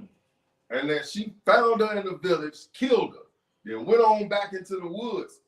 Weeks later, when they was getting ready to hire the lady funeral, they say the damn elephant showed up at the funeral, opened the casket, and stumped her inside. Damn. Hey, and they got the video. It's on YouTube. You see the elephant coming in bulldozer mode, and everybody running. Like, what made whoever saw the elephant come and say, man, let me just follow this elephant and see what this elephant doing. For real. This elephant, he don't belong all over. Somebody followed him from the woods, through the city, down the road. He pushing over cars and everything, man. Went straight to the lady funeral. Everybody in the funeral, and the elephant just come bulldoze through that boy. But the first part of the video, the other part of the video, you saw the lady running this way, and then the elephant appeared, and she turned around and tried to run back. The elephant get up and hit her with the tusk, like, bow, knock her down, and then start just stomping her. Hey, the Lord put the spirit on that man. He got the precept. Bring it out. This is Sirach chapter 39, and I'm going to start at verse number 28. Right? There be spirits that are created for vengeance, which in their fury lay on sore strokes. In the time of destruction, they pour out their force and appease the wrath of him that made them. Fire and hail and famine and death, all these are created for vengeance. Teeth of wild beasts and scorpions, serpents, and the sword, punishing the wicked to destruction. Right? Jump over to 40 and 9 and 10. I'll break it down. So I can read 31 real quick. No, read what you're going to read and break it down. I was just saying to go with that. Verse 31, they shall rejoice in his commandment. So we just read, right? How, right? We just talking about how the wild beasts going to be punishing the wicked, right? Punish. And it says they shall rejoice in his commandment. They're going to be glad to get the lick back from the Most High, right? And they shall be ready upon earth. They're going to be ready to do this thing. They already got in his mind, the Most High going to put that spirit on me, and I'm on their ass, right? And it says, when need is, and when their time is come, they shall not transgress his word. They ready, man. Right, they ready. They on standby. For real. Hey, try to talk about, hey, make sure the MAGA hat dudes is on standby. It's Yeah. gonna get wild. Right? The animals on standby. They don't kill more. They ready. They waiting. They the animal reserves. They like, most time give me the green light. I got it. And they already keeping the law better than we are. God. You know what I'm saying? Now you read over to verse 40, chapter 40, verse 9 and 10, it say the same thing. Death and bloodshed, strife and sword, calamity, famine, tribulation, and the scourge. These things are created for the wicked, and for their sake came the flood, right? The whole world got killed because of the wicked people moving foul as hell, right? Yeah. This whole world that we in right now is going to hell in a handbasket because the wicked rule over this world, and they're propagating their wicked behavior all over the place, not just to man, but to the animal, to the earth and the land itself. I got one more precept regarding the animals, man. This is Romans chapter 8 and verse 19. For the earnest expectation of the creature waiteth for the manifestation of the sons of God. For the creature was not made subject to vanity, for the creature was made subject unto vanity, not willingly, but by reason of him that have subjected the same in hope, which is Esau, man. Esau subjected us, which is the same in hope, man. We the ones in hope. And it says, because the creature itself shall also be delivered from bondage, from the bondage of corruption into the glorious liberty of the children of God. For we know that the whole creation groaneth and travaileth together, in pain together until now. And not only they, but ourselves also, which have the first fruits of the Spirit, even we ourselves groan within ourselves, waiting for the adoption to wit and the redemption for our body. So these animals, man, right? Sometimes when when we at camp, man, I see just a line of birds sitting on top of the buildings, just listening to what we saying and looking at us, man.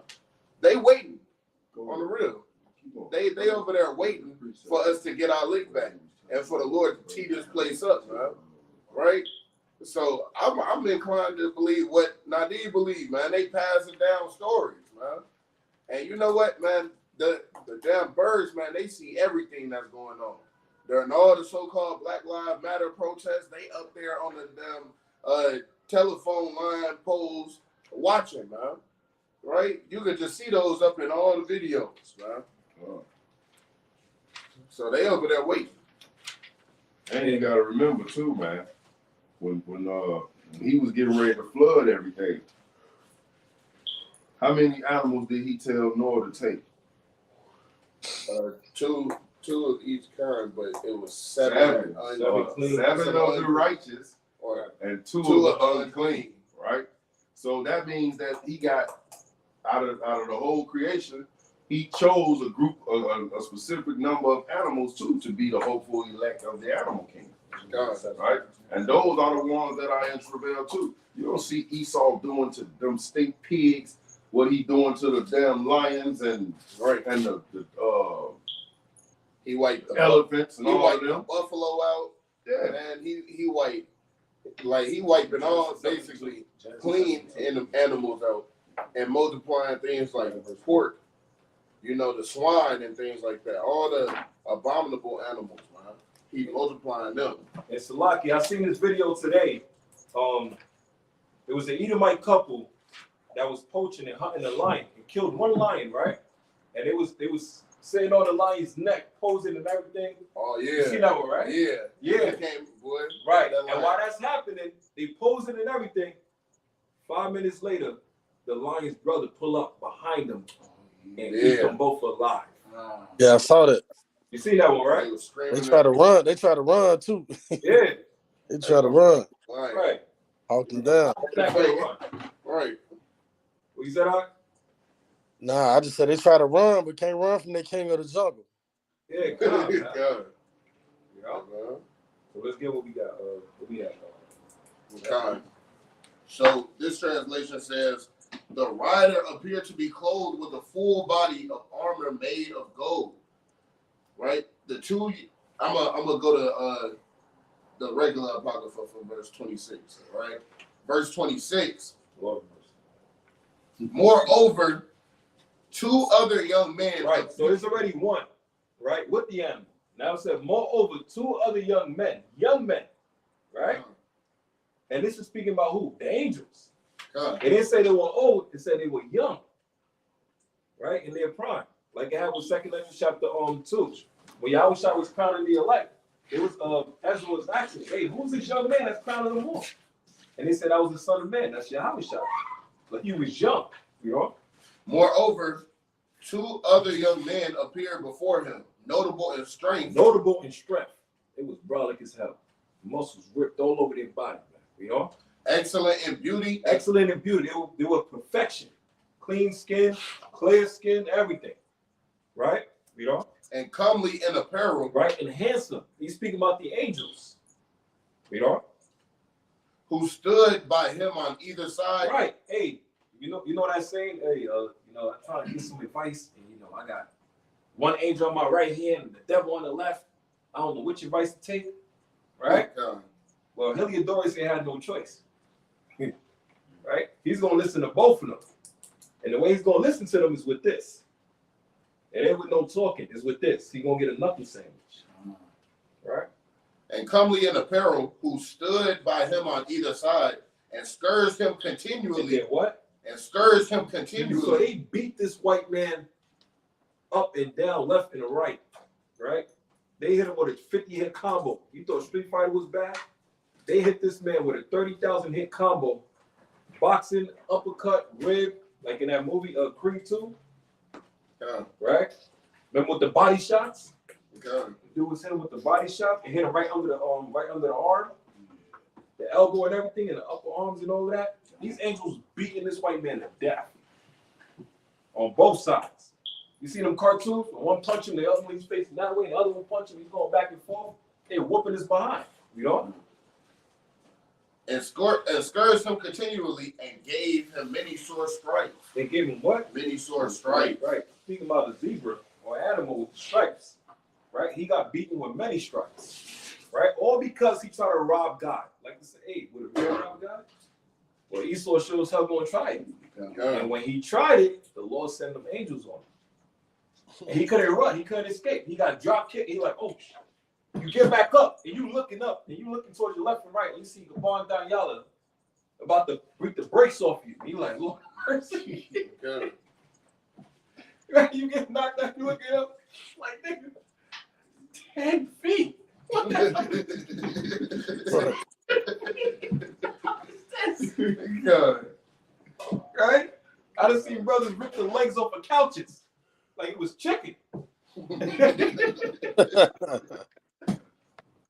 You know? God. Tell you, man. man. Rob God? Huh? I said, will a man rob God? Hey, look. For real. I tell you, he won't after he see that ass whooping. He the guy he won't try. You know? Thus him that lately came with a great train and with all his Right. guard. into Right. the So he city. came with a great train, a great following. God. He had his mans in him. He had his boys in him. Right? Yeah. Now let's do some comparative text. Wait, hold on. I'm gonna finish. You know what? Then thus him that lately came with a great train and with all his guard into the said treasury, they carried out, being unable to help him. Unable to what? Unable to help him Right. with his weapons, and manifestly they acknowledged the power of God. Yo, he got beat so bad that Esau and the rest of the Greeks, because it was the Greek time, the rest of the Greeks believed there was a God now. Right? They stopped praying to Zeus. They said, "Hail Zeus." They wasn't doing that no more. They got up speaking as Paleo Hebrew. They converted. All praises to you. How about Shimmy outside? All right, there is a God. There is a God. There is a God. Right. Don't forget it didn't start until after they saw the apparition. Right. Right. So they know there's some higher power that's whooping on him. It was like, yo. And the sky done cracked, man. That was the apparition. That sky done cracked. All right. Let's get the comparative text. Now, this is the translation to touch the heart and the mind. Right. All right. It says, when he suddenly, Salakia, it says, verse 26, 2 young men also appeared before him, unmatched in bodily strength, of superb beauty and magnificent robes. They stood on either side of Heliodorus and beat him continually with many blows. they just stumped the man out. We don't even have to really break this down because we just read it in one version, and now you read it in the other version that's going to break it down in the layman's term. Like, 2 angels just beat this man profusely. Hey man, they not Jacob, man. They, you know what I'm saying? This is a Salakia, I weak. skipped the verse. damn, I skipped the verse. I will read verse 27 from the Apocrypha, right? And Heliodorus fell suddenly to the ground and was compassed with great darkness. But they that were with him took him up and put him into a litter. Now you could argue that great darkness, right? Right. He didn't understand what he was Right, doing. right, he, right. he wasn't thinking clearly. Right. Right. He was compassed with darkness, Right. remorse. He was sad. Right. You know It was what I'm saying? nighttime. Right. It was nighttime. No, read the other comparative text. Let's find out what this That's what darkness represents that came upon him all of a sudden. God, verse 27. Because it said that Heliodorus fell suddenly unto the ground. You would think that they talking about like he fell down, bowing down, praying to the Lord with grief and all of this, right? And was compassed with great darkness. Let's find out what that is. Verse 27 in the translation that touched the heart and mind. When he suddenly fell to the ground unconscious. Wait. He fell to the ground out. Unconscious. Unconscious. Right. Because mind you, just before, it said 2 angels beat him. Stomped him out, They man. whooped his ass and knocked him out. And Matthew 18 and 20. With 2 or more gathered together. The Lord is in the midst. Man. So he got his ass whooped by 2 angels and the Most High, man. Yahushua got the first lick in, man. Right? He kicked him off the horse. He fell off the horse. Right. Opened his eyes, and it's 2 big ass angels next to him. And then he got stomped out by him, and now he's on the ground unconscious, So man. mind you, he fell to the ground unconscious. God. Meaning he was knocked out before he hit the ground. Right. They knocked him out standing up, and the nigga just fell. He folded, man. Damn, go crazy. Right. When he suddenly fell to the ground unconscious, his men grasped him and placed him on a stretcher. Now it says, but they that were with him took him up and put him into a litter, right? Basically, one of those old medieval little things that they used to hide a hay in.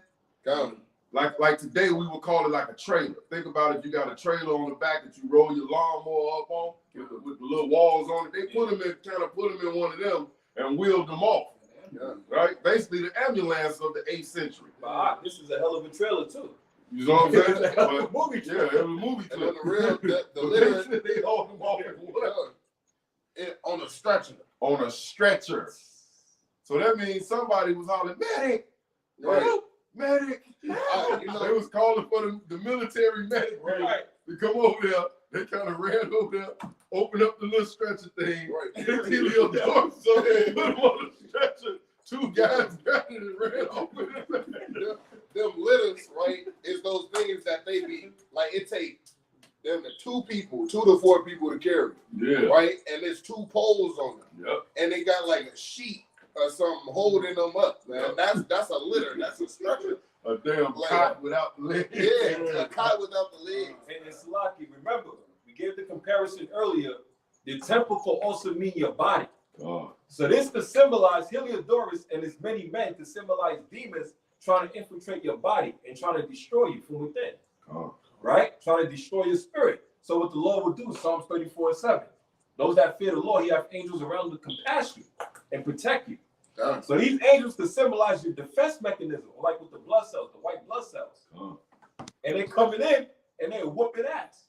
You can have an immune system that's strong and high, and it fights against what? All the diseases, same as these angels. Because you have your negative bad bacteria, but you also have bacteria in your body that fights off disease. God. And that's what he was. What is Esau? Wasted away. He's a disease on earth. He's a plague on the earth. Yeah. So he's stepping into the temple, and the Lord bring that defense mechanism and his top flight security in the world. God. Read on. That- God, you breaking it down, okay? Back to the red apocrypha. All right. Salakia. Verse 28. Does him that lately came with the great train and with all his guard into the said treasury. Now it said, thus him that lately, this same guy who just a few minutes ago Right. ran up in the temple with his personal bodyguards, plus probably about 1,000 other dudes behind. Right. Right? God. Does him that lately came with the great train and with all his guard into the said treasury, they carried out, being unable to help him with his weapons. And manifestly, they acknowledge the power of God. Right? Unable to help him, man. They kind of shaking him. Helio, you okay? Helio, wake up.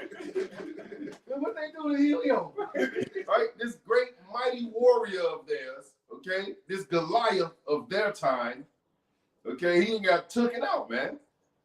And the man has no signs of life, because when you go back up to around like 1920 up in there, it tells you how he got slapped with the hand of God. God. And after the Most High slapped him, he slapped his spirit out of his body. Before the spirit can do anything, he snatched the spirit, took it up to the third heaven, Right. and was checking his spirit like, nigga, I made you. How dare you try to raise up against me and come and defile my temple, right?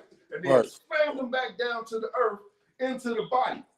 At that moment, when he landed back into his body, the two angels was holding his body. So it wasn't like he was gonna come to and kind of be like, oh, what's happened? Oh, and be all in shock, man. He came to being held and kind of choked up like that. It ain't over. They kind of got the man pent up, right? Waiting to see if they finna be told to give him the death blow. Right. So he kind of stomped him out some more, man. You gotta remember this. Yo, all right. So this is 3 angels, right? In total, right? So what the hell was that Edomite talking about in that documentary? That he held back 3 angels with a With a damn pipe. carjack, man. He said he had a carjack, Right, man. a carjack. Tire iron that you jacked the car up with. Somebody Like, called on 3 that's- angels. Now imagine, the Lord allowed these angels to show themselves in man form. Power. So you go into Daniel, you read what the real angels look like. These dudes is like 10 feet tall, man. God. With 4 faces. So we know damn well you ain't fought off no 3 10-foot tall, muscle bound, 6 wings with 4 of them covering his body so you can't get no hit in, all right? And he ain't walking towards you. He kind of blipping in and out. Blip, blip, blip, blip, Right. run. Like, you, come on, man. You shadow boxing. God. And then you looking at a damn face of an eagle, face of a lion, the face of a man, and the face of a damn ox, man. You ain't, dude, You gonna give up the spirit? you gonna give up the damn ghost soon as they appear. Like the fat dude on Game of Thrones when the Death yeah. Walkers came. Yeah. Everybody took off running. He was so damn scared his legs just stopped working.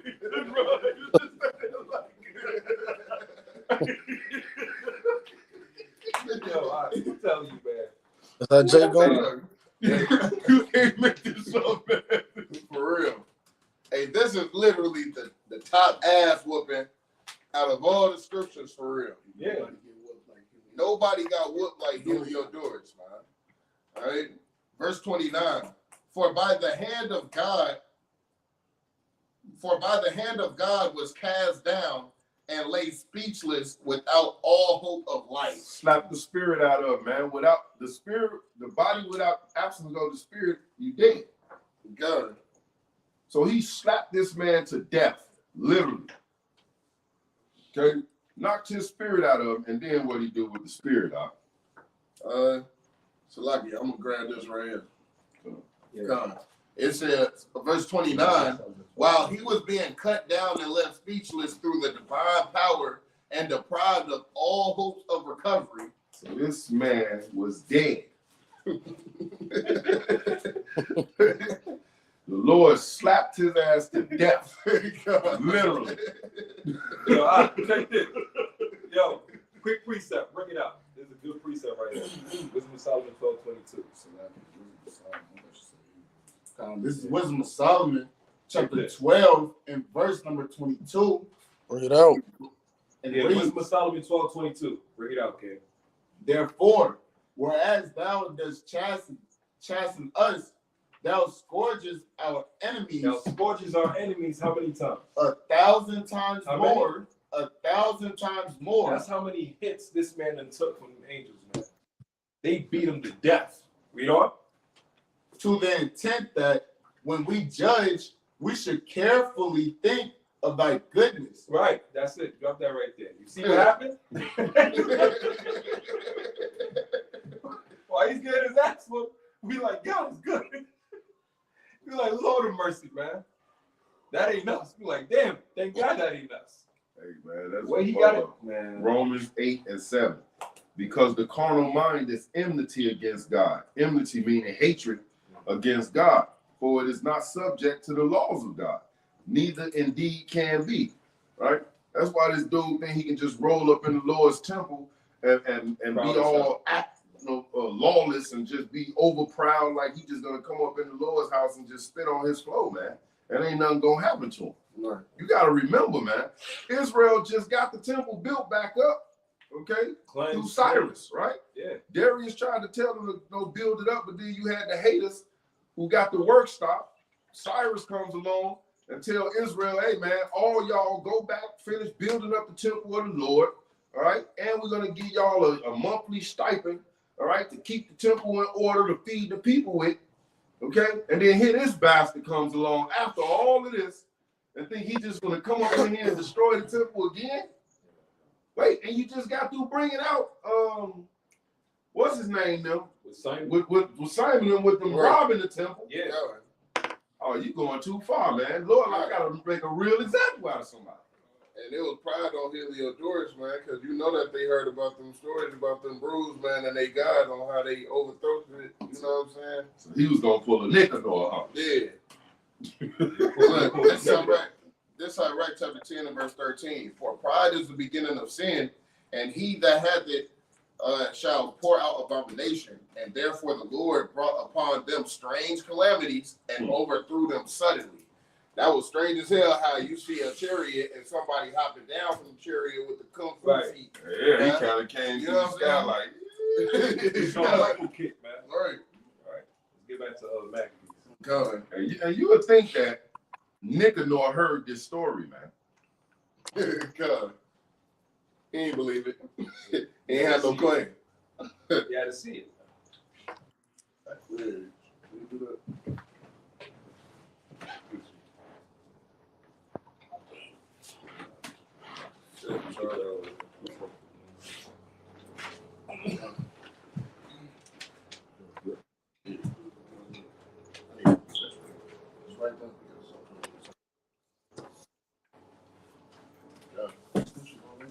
This was not that far off, man. Dude should have heard the story of Heliodorus, man. He was like, come on, brother. I didn't say, come on, brother. Come on, brother. Like, You come on. really going in? What's the precept about? Think about what you're doing, man. Right. You heard what they did to him? Hey, Moab tried to warn him, though. Yeah. God. Hey, man. I'm in Judas chapter 5. Kind of was probably spooked, like, hey, man, did y'all check to find out if them people good what they got? What you mean, man? Hey, man, you ain't heard what he do to people when they in order? Right. Hey, man, if them people keeping his laws, leave them alone. But if they ain't keeping law, we can go over there and put boot to ass, man, because they God not going to be with them. Right. We gotta wait. Let's not. We gotta wait. We can't just jump in there. Hey, Moab told his general, he said, man, if them people keeping law and we go mess with them, we're going to be made a reproach amongst all the nations. Yeah. They gonna be screaming Godzilla. They gonna be saying Godzilla. Because they said all of Israel, everybody was watching when this took place. Yeah. So you know what the gossip was for Yo, months. You know what's crazy? Remember, at the beginning of the chapter, it said the temple was where we now. So this is like Everybody was giving gifts everybody to the temple. going there. Yeah. Yo. And he came during a time when people there worshiping. And speaking of worship, this is how you know that the truth is of the Bible for the Hebrew Israelites. because you damn Muslims, you Ishmaelites, you try to worship Allah on the month of Ramadan, and what did the Lord do to your ass? The Lord brought a damn flood over your neck and brought the roaches to walk all over your feet. Hey, man, At the same time. And he got the Jews Hey, there. yeah, man, the Amalek come whoop his ass. Right. First time Passover and Ramadan fell at the same day. Yo, same as the police stick fell on their head the same Yeah. thing too, man. For real. Right. Most High is not playing. Right. Y'all wanna keep Ramadan, y'all wanna keep Easter, especially Trying to Ramadan. cause confusion. Right? God. Got your ass whooped by Amalek, beaten to death. You try to pray to Allah, then the Lord blast your head with a damn water, with the flood on your neck, a tsunami, and then you try to bow your head to the floor and roaches is crawling all over your feet. Let's serve the God of Israel. All right? Bring it out, right? Verse 30. But they praised the Lord that had miraculously honored his own place. For the temple, which a little afore was full of fear and tremble, when the Almighty Lord appeared, was filled with joy and gladness. God. And that's the cleansing of your temple. Spiritual as well, too. Right? Adjustment, falling 7 times and get back up. You might think that times is hard and trials and tribulations. You might think you're not going to make it. You're not going to overcome a task or a situation or a trial. Right? But the Most High can strengthen you. That's what he did for Heliodorus. He destroyed them and he brought up who? The nation of Israel. And he did what? He magnified the name of Onias even more. Because now they're like, yo, this man was going through it and he prayed unto the Lord, and the Lord sent 3 angels. Because of him being a priest keeping the commandments of the Lord, this same thing tied in with who? Hezekiah. And it also tied in with who? Judas Maccabees. The Lord brought in angels for them in those times of trials and tribulation and distress. You know? Then straightways, certain of Heliodorus' friends prayed Ananias that he would call upon the Most High. Oh, To whoa, grant him- hold on. So the Edomites couldn't go directly to the Lord? They couldn't pray directly to the Lord? No. Nah, right? They had to go through who? They had to go to Israel to ask the Lord to help them. You know what that also ties in with? Israel being a light unto the Gentiles. And Isaiah chapter 61. The heathens got to come to us to get to Yahweh and Yahweh Shai. God? We don't? That he would call upon the Most High to grant him his life. To grant him his what? His life. Right. Yo. I'm telling you, They man. said, man, Ananias, Please, please. man. Please. All right. We're about to lose Helio. All right. Please pray to the Most High God, Yahweh. How? They had to say it like that. Yahweh for his life. Right? And it says, who lay ready to give up the ghost. See, he was ready, man. He was on standby. God. They had him on the line. The next person up that died on the earth was Heliodorus, man. God. Out of the billions of people that died, animals and everything, Heliodorus was next on the line that had to get checked in by the Lord. God. Right. Now this translation says, some of Heliodorus' companions rushed to ask Ananias to pray to the Most High to give life to the one that was about to draw his last breath. Look at that. Yo, in Proverbs to say, when His a ass man, to death. yeah, in Proverbs to say, when a man is about to give the ghost, give him some strong drink. God. Right? But he done got a strong right hand, a strong uppercut. You know, he done got that Taylor Port black lion fist. He was done. He done got a bit of that Shalom bomb. He was done. You know what? God. Verse 32. So the high priest, suspecting lest the king should misconceive that some treachery had been done to Heliodorus by the Jews. But the 2 angels whooped his ass so bad they thought the whole Judah, the whole land of Judah, whooped his ass, man. This is the worst ass whooping in history. Right? Ain't no way. No one person Yo. done that there, man. Right. How many people did that to him? They thought the Beat the whole brakes off Judah, it. Benjamin, and Levi And not, whooped his ass. you know what that is? the king is going to be looking at it like treason. Not just one of y'all did that to him. The whole nation jumped him. Yeah. And So why y'all don't none of nice. y'all look like him? That means y'all didn't help. Right. Y'all just ran. God. It said, He gonna be like Red. Why y'all ain't help me? Right. I'm with him, Charles. What about Shoot that the time when Debo was choking me up? Man, that was different. My grandmama gave me this thing. Boy, two Yo. angels gave enough ass whooping, Yo. all right, to make the whole land, to make the king think the whole land did. Like damn, the whole nation. Breaks off. 10,000s to be falling to your left and to your right. For real. Who you think knocking them down and nothing will touch you? Angels around you, laying them out. And that also ties in with your temple. You see? Come It also ties in with your temple. All these demons that you were talking about earlier. All the stuff we got to go through, going into camp, and the demons trying to jump on us and here and there. We got to cleanse our temple with the fasting and praying and all of that. That's the Lord putting the angels to defend you from all these demons. Knocking them left and right. Just think of some of the demons that we come in contact with at camp. on. If we wasn't spiritually girded up and fasting like we do, them damn demons would be right with us. Wherever we at, jumping on us, we be bugged the hell out, man. God. So damn, yeah. And that also ties in with your temple, a building too. If you have a school or building, and you know demons or dudes that's not keeping the commandments, or brothers and sisters, don't let them in. Make sure they get their spirit right first, or they're gonna come and defile the temple. Right. Same exact thing. That's why they can't eat a Passover. Yeah. They can't come to the tabernacles. Right. None of that stuff. You remember Sylvia, that Edomite? Edomite, Oh, yeah. Yeah, said that she Israelite, Edomite. yeah, Right. said that she celebrated Passover. Passover.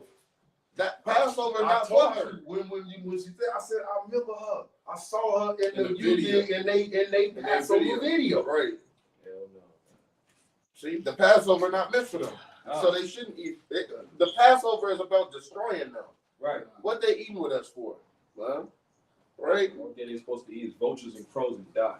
Good. But it says, so the high priest, suspecting lest the king should misconceive that some treachery had been done to Heliodorus by the Jews, offered a sacrifice for the health of the man. Now, the way that this one read is off. All right. It says, verse 32, right? In this translation, the high priest, fearful that perhaps the king might think that the Jews had done something evil to Heliodorus, offered a sacrifice for the man's recovery. What he fearful for? He not fearful. He just watched the sky crack, Yahweh Shah hop down and kick a nigga off the horse, and two angels beat him into the dirt. That's submission, man. Like, he not scared, man. He not fearful or nothing.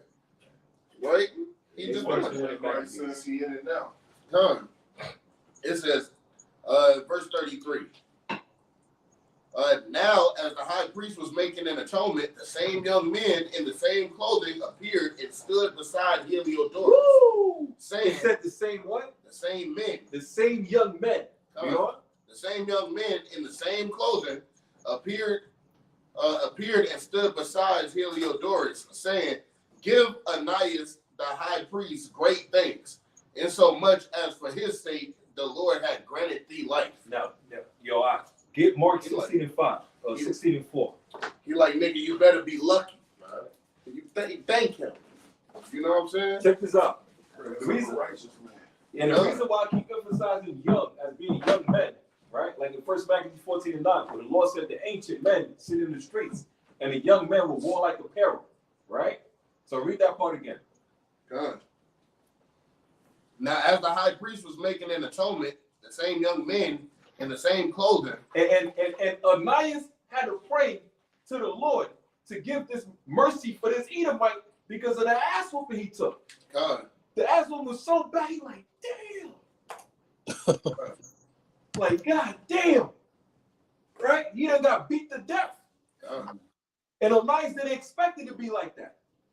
But you see, you never expect how the Most High can get down for you. God, You never expect what the Most High can raise up for you. Archangels protecting you, right? With the hand of God on these demons, man. He didn't expect that. But the Lord was a man of war, right? You know? and stood beside Heliodorus, saying, give Ananias the high priest great thanks, insomuch as for his sake the Lord had granted thee life. You see?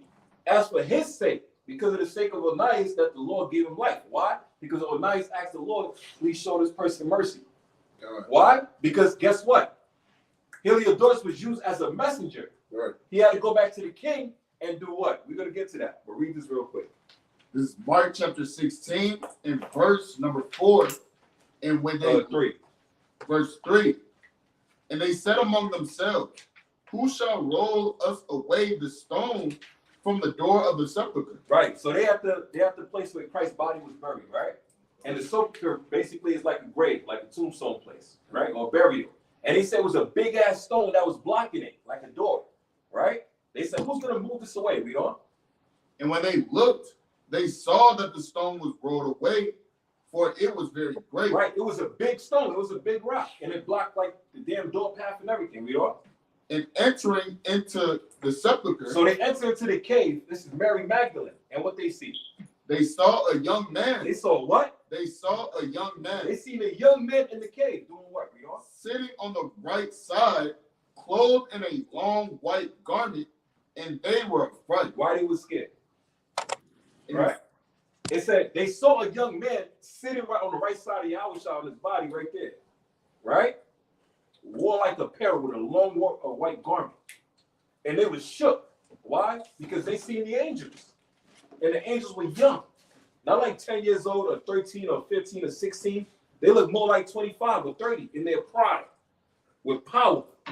God? That same young man is like the same angel that they was talking about in the Maccabees. Right? So let's get back to one of the Maccabees. This is verse 33. Now, as the high priest was making an atonement, the same young men in the same clothing appeared and stood beside Heliodorus, saying, give Onias, the high priest, great thanks, insomuch as for his sake the Lord had granted thee life, You know? and seeing that thou hast been scourged from heaven. That's why we brought out Wisdom of Solomon 12 and 22.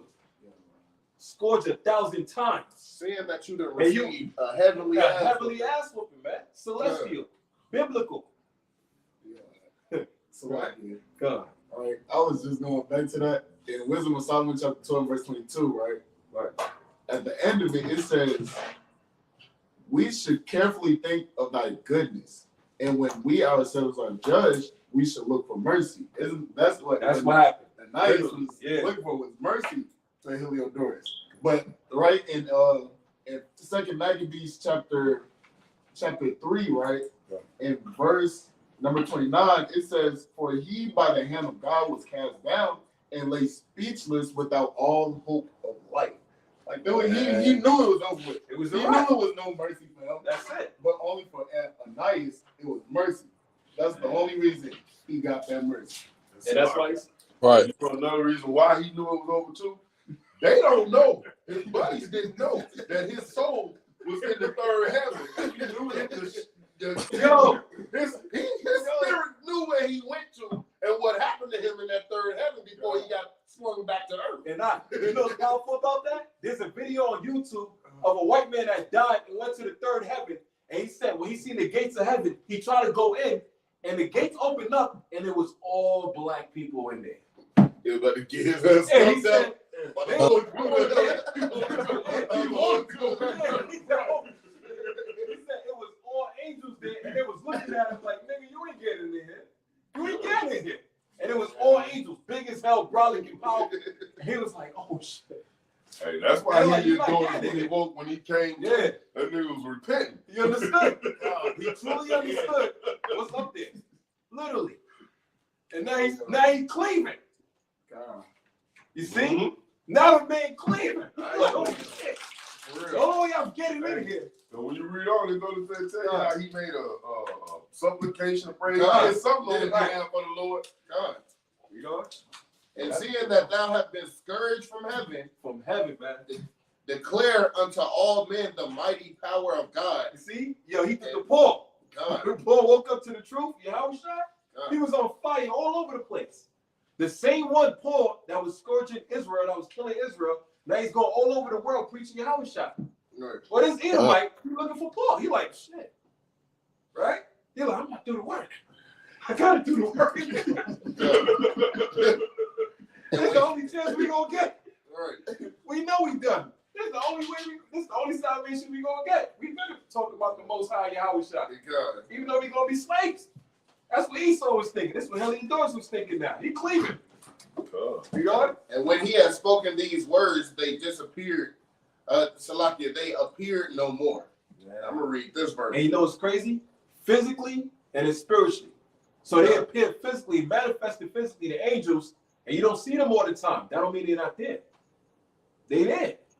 And then they went back, you know? Go ahead, So from this translation, right? Verse 33. While the high priest was making the sacrifice for reconciliation, the same two young men dressed in the same clothing appeared again to Heliodorus. They stood by him and said, "You owe Ananias, the high priest, your gratitude. because of him, the Lord has graciously given you life. Right, graciously, man. But you who suffered a beating from heaven." Damn. Wait, you who did what? But you who suffered a beating from heaven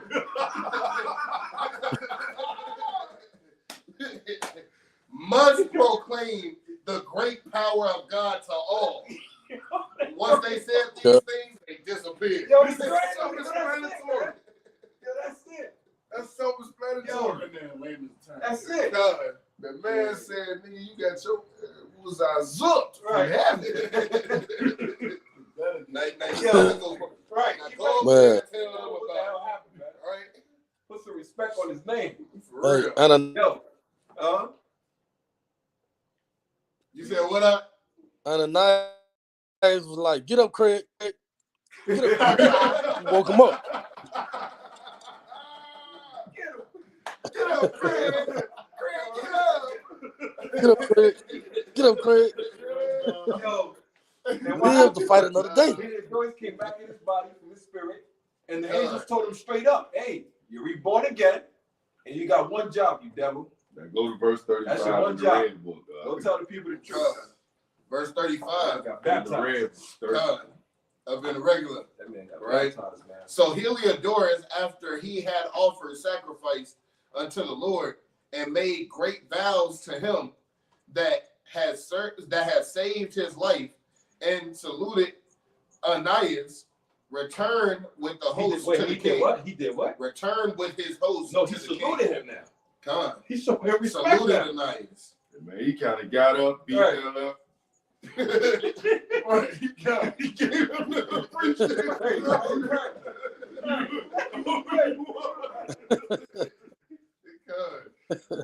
He said, "Yes, boss." God. Returned with his host to the king. Then testified he to all men. He did what? Testified He to testified. all He men on fire now.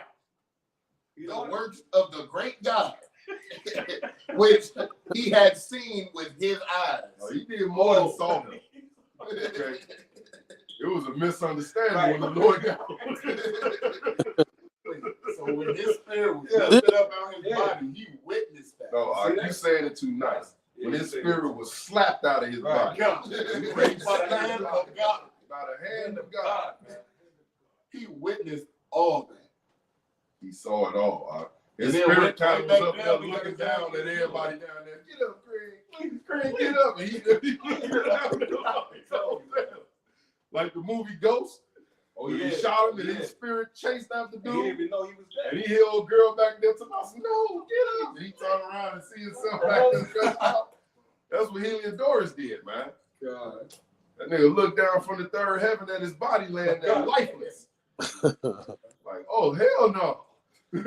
This dude real. God is black. That boy got zeal beat into him. That's crazy. Right. Man, he got zeal beat him. I say he got the zeal beat into him. That man, he got baptized with them. Yeah. What was it? Angelic hands. Like you know how, Lord went Nehemiah on him. You know how man, you put give hands up. on him. you know how you give up the spirit and your spirit go into the Most High, and you'll be regenerated, right? Right. Not having no memory, right? But Heliodorus had memory. The Most High wanted him to keep He that. came, memory. he came back Yeah, remember. Yo, he came back to living soul. Yo, you know what's crazy about that? He got the Christ power beating him. The spirit of Christ compels you. Bam! Look at his ass, man. Yo, you know what's crazy about that? Remember, who's the ones that be having testimonies when they get abducted by aliens? The Edomites. I ain't never heard of Jake And getting what- abducted. Yeah, and what they be saying?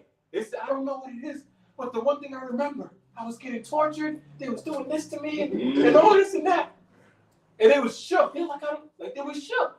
The same thing happened with Heliodorus. Esau tried to water it down. Right. Talking about, they saying he got tortured. Right. Esau and them be talking about they probing them, trying to figure us out like you that complicated. No, Right, he said what he said. He went up there and got tortured. You know? The Lord let them have a little. Hey man, I'm kind of led to believe the angels sneaking behind the Lord back, man. They out there chilling like that. Let's snatch the Edomite up. Snatch the Edomite up and kind of do him in a little bit. Off the cherry. They watching, man.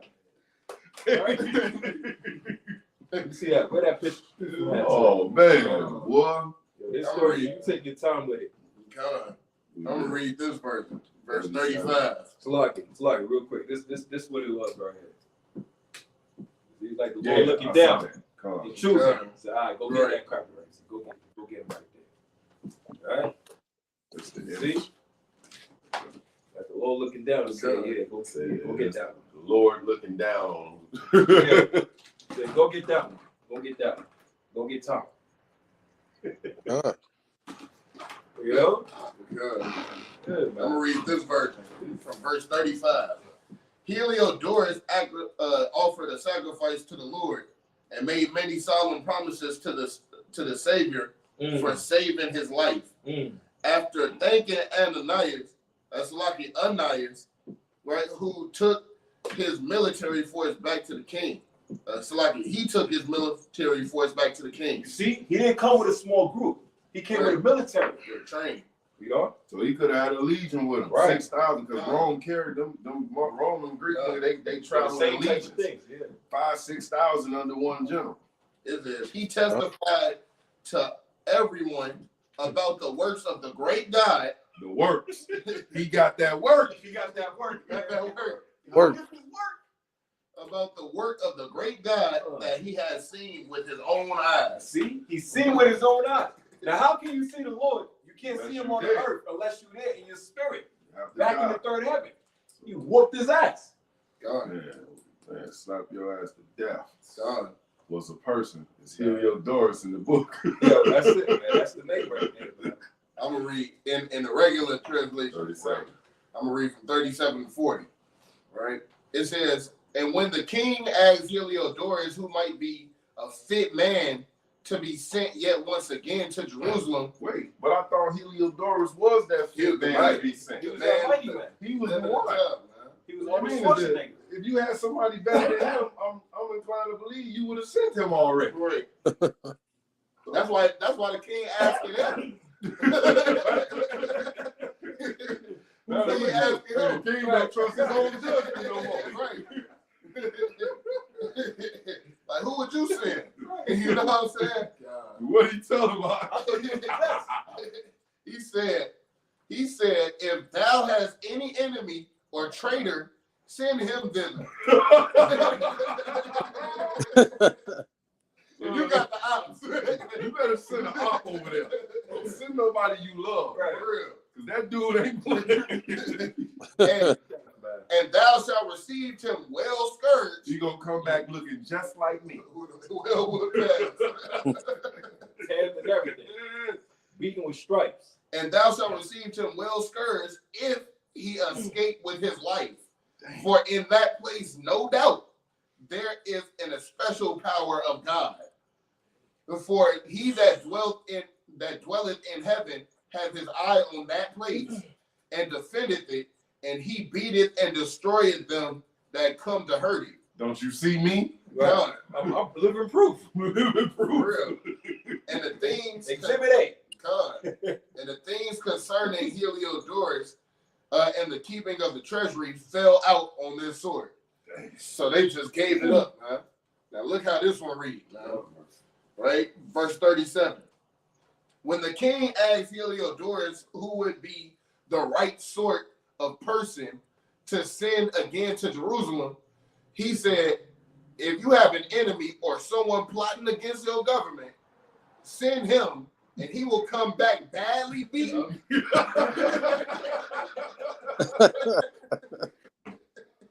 Oh, but And he will come back badly beaten if he should come back at all. Because some divine power truly surrounds the temple. God. And the one who lives in heaven watches over that place, and will strike and destroy anyone coming with evil intent. So this is how matters turned out concerning Heliodorus and the guarding of the treasury. You better send some of them other nations, man. Moab, no. Right. All right? Hold up, you gotta go to Judah 5:17. Kind of, hey man, go to no. You can't. He ain't gonna be able to send you Moab now. And Moab them already know what time it is too.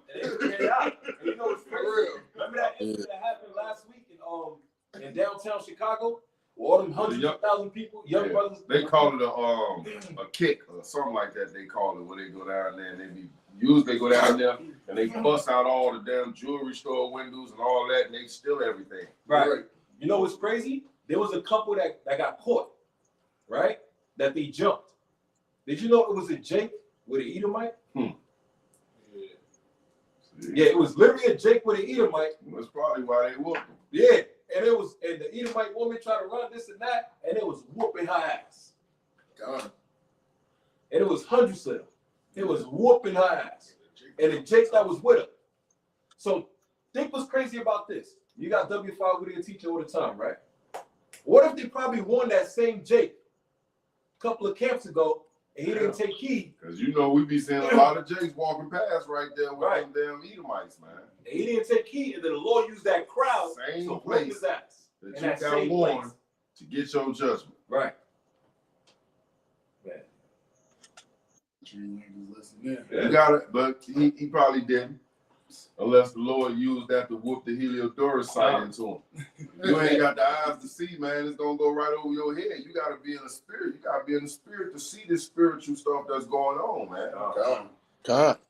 Let's get Judah chapter 5 and we'll end it up. I think I'll see you just pull it. I'm gonna read it out of here too. What is that? This the book of Judah. Okay. You gotta read to verse 21. 17 to 21. God. So this Judah chapter 5. I'm gonna go to Matter of fact, I'll started 15. No, started 16. Yeah, I'll read it out. You break it down. This is the book of Judah, chapter 5, verse 17. And he answered and declared unto them, Slakia, chapter 5, verse 17. And whilst they sin not before their God, they prosper. So as long as Israel was keeping the law, statutes, and commandments of the Most High, everything that we laid our hands to yielded prosperous fruit. All right. Go ahead. Because the God that hateth iniquity was with them. Which meant that as long as they were keeping the law, the Most High were by our side. Anything that came near us that was about wickedness or promotion of sin, Most High brought his wrath down. We just read that with Heliodorus, right? But the thing is, Israel knew that back then. Right. God. They understood that, right? So the moment anybody within the camp went the hell off, man, they stoned his ass to death, kicked him outside of the camp, like instant judgment took place. Because I forget who it was, but when he told them, why did you do this thing? You bringing more drama on to Israel. Oh, Nehemiah. Yeah. Right? Go ahead. But when they departed from the way which he appointed them, Stop keeping the law. they were destroyed in many battles very sore. The same way we're in captivity right now. And we're destroyed right now. Because we forsake the law, statutes, and commandments and the wisdom, knowledge, and understanding of the Most High. Choose the way of the heathen. Right? and were led captives into a land that was not theirs. We already know, starting in 70 AD, right? When Vespasian them came after. We were already in captivity, but we walked into Egypt freely.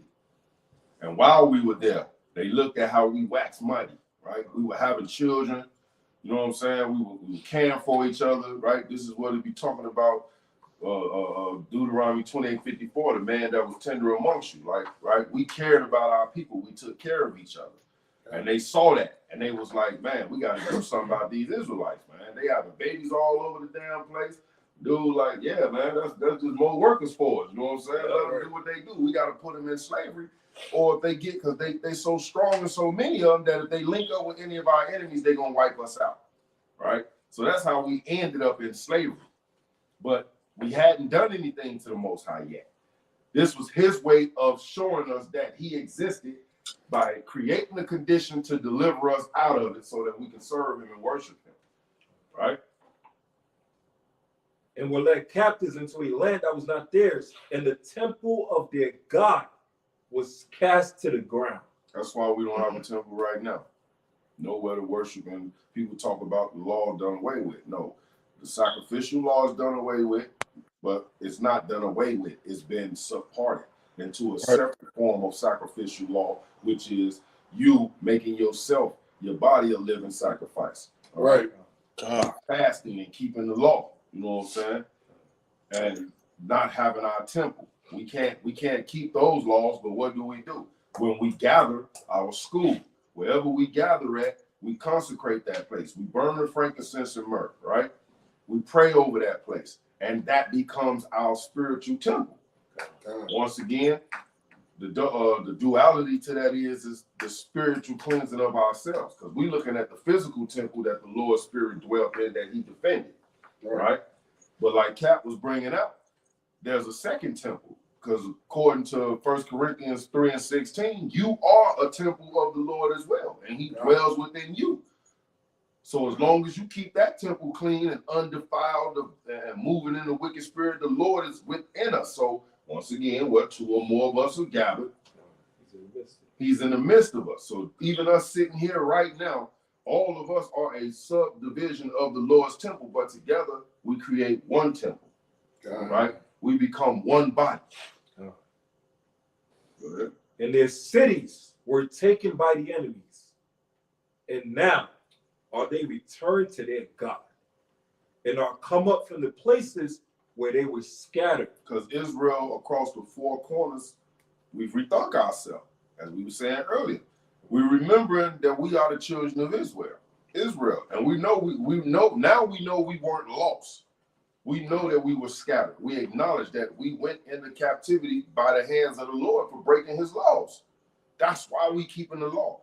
That's why we going out there in them highways and them hedges trying to compel our people to turn from their wicked ways and come back to keeping these laws, statutes, and commandments, because they don't see it yet. But with our spiritual eyes being open, we see the kingdom at hand. It's in hand reach, man. All right? Our days, we at the end. It's almost over with. So our spirit, the spirit is being increased, man. The family, everything is being increased and amplified. That's why brothers is vexed the hell out these days. You know what I'm saying? That's why so much fire and trials and tribulations is coming about right now, because we're at the end, right? You know, we think about purifying gold. Usually after they do the first purification, that's just to get away the light, little silver, iron or whatever. But towards the end, they turn the flame up. You know what I'm saying? They increase the heat. Yeah. Speaking of heat. But now are they return to their God and are come up from the places where they were scattered and have possessed Jerusalem, where their sanctuary is, and are seated in the hill country. So we can't physically possess Jerusalem right now, because the Lord is purifying it as well.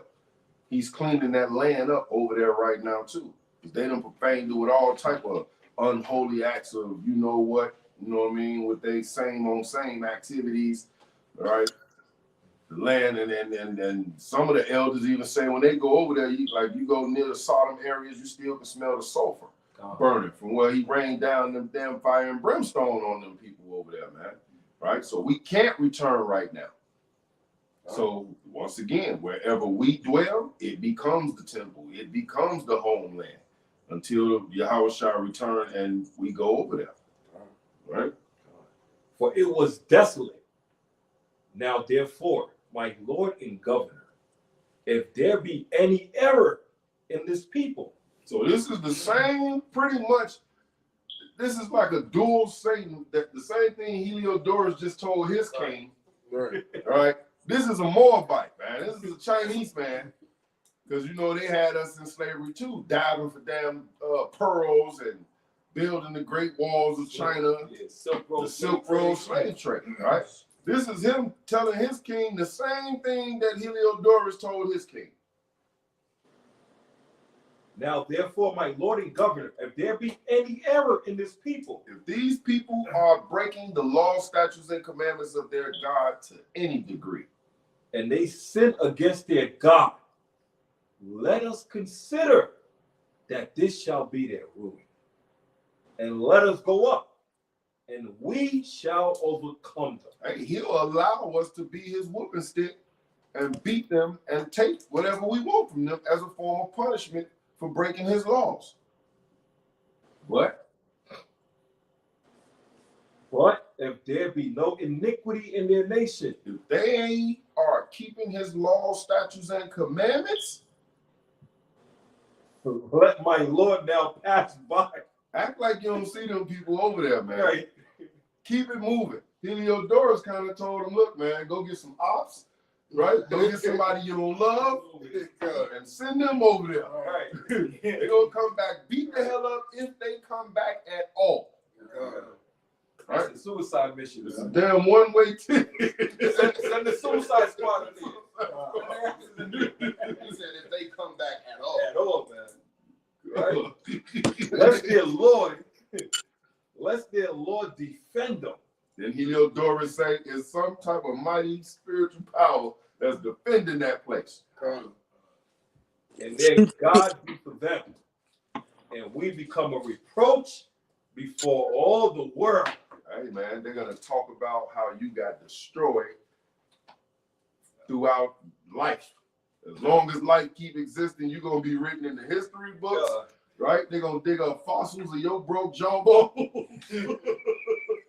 Throughout the world, they're gonna know about how you got dealt with running up on them damn Jews while they was keeping the laws of their God. And you know what's crazy? It's a family situation now. Because if you got children, that's gonna be their legacy. Right. They gonna talk about it. They gonna be whooping your ass, man. Your pop You got can't even say his name at Right. the cookout. Right. You know what I'm saying? This the way that this reads. Judah chapter 5, I'm gonna start at verse 20 and go to 21. Right? It says, now my Lord and Master, if this people should slip up and sin against their God, and if we find out about their offense, then we can go up and defeat them. You gotta just imagine, like there's gates around the city. How is they realizing if Israel slip up, right? They hear a damn stone sound. They hear, just imagine you take them outside the gate, man, right? And all the city, the one who was offended in the act, he get the first lick, and then all of Jerusalem, They come. you just hear a multitude of stone sounds, man. Like old girl in the movie where Yeah. they came in and they was stoning Yeah. her and she stop. He Right. took that last breath. He in. took that from the neck. Right over there. We gotta watch that. For real. That was God. It say, but if they as a nation aren't guilty, it is better that my master just pass by them. For their Lord and God will protect them, and we will become a joke throughout all the land. see that. Like, for real. What's the topic of this lesson? The Lord shall No fight fight, for no them, fight for man. you, man. Right? This is just like we can go through countless accounts of the Lord fighting for Israel, man. God. But this one Starting with Egypt, crossing the Red Sea. So actually, it was before that, starting with the plagues. God. No, that's the first acts of the Lord fighting for Israel, right? Uh-huh. The plagues. Then crossing the Red Sea. And on 10, each plague was a knockout. You see what I'm saying? But then that final hit that killed was that 10th one. You know, each play was like a boxer. When he was 1 count, 2 count, all the way to 10. Each play was a hit. Round 10. Damn it, all of this stuff, boom. Knocked out in round 10, man. And that's what's coming to America. Walmart shutting down around us, 18,000 cows that burning the factory, All the all the chickens, fishes, the the chickens, and all that fish. stuff. Yeah. The banks, more than 200 banks collapsing. And you Feel notice them fish, all that fish and stuff that was died, that's clean food. That's what those the animals that we're allowed to eat. It's that famine, man. But I don't see no fluctuation of the swine dying. Right. And none of the abominable foods, they seem to be flourishing. A limited time for the swine. Now they want to die. Hell no. That's how you know Esau got his hand in that, man. God. Border of wickedness, man. Bring it out, King. Let's get Psalm chapter 81 and verse number 3. Are we gonna bring some new moon scriptures real quick before we close it out? You know, another Shah Kadash Rock, new moon 2nd month. All right, bring it out, King. And let's get another brother, get Numbers chapter 10 and verse 3. Psalms chapter 83. 81 and verse 3.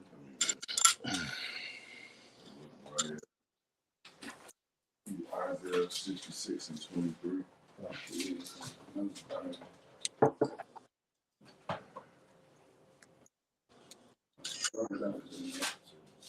Which one? I got numbers.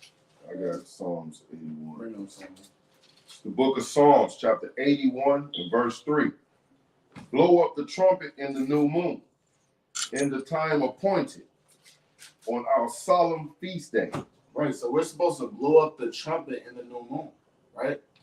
When we was doing all the prayers, the blessings over the food, we blew up the trumpet because it's our new moon, right? And the time appointed, you have to keep it in this season. On our solemn feast day, this is the feast day, right? Read on. For this was a statute for Israel and a law of the God of Jacob. This is a statute and a law to the Israelites, man, right? To the Israelites and the Israelites only. It's not for the Edomites, Right. right? It's not for the Moabites. Right. It's not for the Ishmaelites. It's not for them stinking Hamites, man. It's for the Israelites and the Israelites only. Right, let's bring out that number chapter 10. God. This is Numbers chapter 10 and verse 10. Also in the day of your gladness and in your solemn days and in the beginnings of your months, ye shall blow with the trumpets over your burnt offerings and over the sacrifices of your peace offerings, that they may be to you for a memorial before Yahweh. Ba'ashem Yahushai, I am the Lord your God. Right, so this is a time to be in your gladness, right? Be glad that you made it to another new moon. Be glad, right, and remember how the Most High God brought our forefathers out of slavery, right, out of bondage, and how He promised to do it again, to take us out of this, which is spiritually called Sodom and Egypt, right? And it's supposed to be a memorial. Remember and give thanks to the Most High God for even making it here, right? For waking up to the truth, right? Give all praise and honor and glory to the Most High God. This is a time where we have to give praises to the Most High God. It's just not to come for the food, man, right? Drinking all the yan, eating all the turkey tips, eating all the lamb ribs. This is a time to give all praises, honor, and glory to the Most High God, right? And we could prove that, right, with Isaiah chapter 66 and verse 23. This is the book of Isaiah chapter 66 and verse 23. And it shall come to pass that from one new moon to another, and from one Sabbath to another, shall all flesh come and worship me, worship before me, saith the Lord. So, like, you read that again from the top. And it shall come to pass that from one new moon to another, and from one Sabbath to another, shall all flesh come to worship before me, saith the Lord. In this time, all the Israelites are supposed to be keeping the new moon, man, right? You're supposed to be keeping the new moon, giving praises to the Most High God, right? Worshiping the Most High God, not worshiping these dumb idols, man, right? Worshiping Yahweh Ba'ashem Yahushai, man, right? In the new moon, right? Get down, right? Give me Joel chapter 2, verse number 1, right? because blowing up the trumpet is a sign of, or is an alarm for war, right? And to kind of shake the world. Every time a brother blows his trumpet, he could be making an earthquake into another city, right? He could be causing a rapid fire somewhere else in the woods or something, right? He could be tearing down. He could be tearing down the Edomites' economy now with each and every trumpet. So this trumpet is an alarm, right, of war, because we're in spiritual war, right? And we want that physical war as well. Esau think that the Israelites are scared. You think that we scared, man, right, of you trying to come after us, man? Right? We blow out these trumpets for war so that we can get this thing on the road, man. Because after that, right, after you try to do everything that you do to us, man, right, we're coming back to wreak vengeance of Yahweh Bashem Yahshua, man. And our kingdom is going to be at hand, right? We're going to take the kingdom. We're going to be back in rulership, right? So that's why we blow up the trumpet, to kind of cause the Most High to give Yahweh that green light to come back, man, so that we could come back into our righteous estate. You got precept up? Yeah, just to show alternative. Psalms 98:6. With trumpets and sounds of cornets, make a joyful noise before the Lord the King.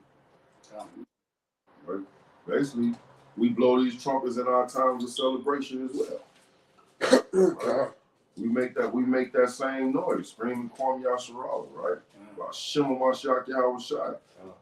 That's blowing up the trumpet. So not only do we use it, as a sign of the act of war, but we also blow them trumpets for a sweet melody as a sound, make music with, for us to dance and turn up and sip yum with, man. And it's also a warning, right? Because that's what we be when we're in the highways and the byways. We are that trumpet, reading people their judgment or potential judgments if they don't repent and turn from their ways.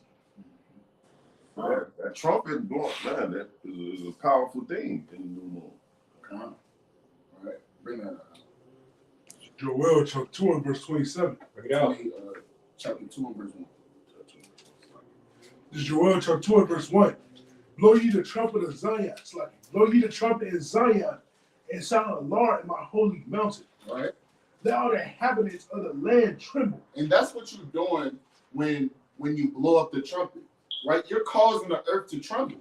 You're causing the Edomites' economy to crash down bit by bit, right? We don't.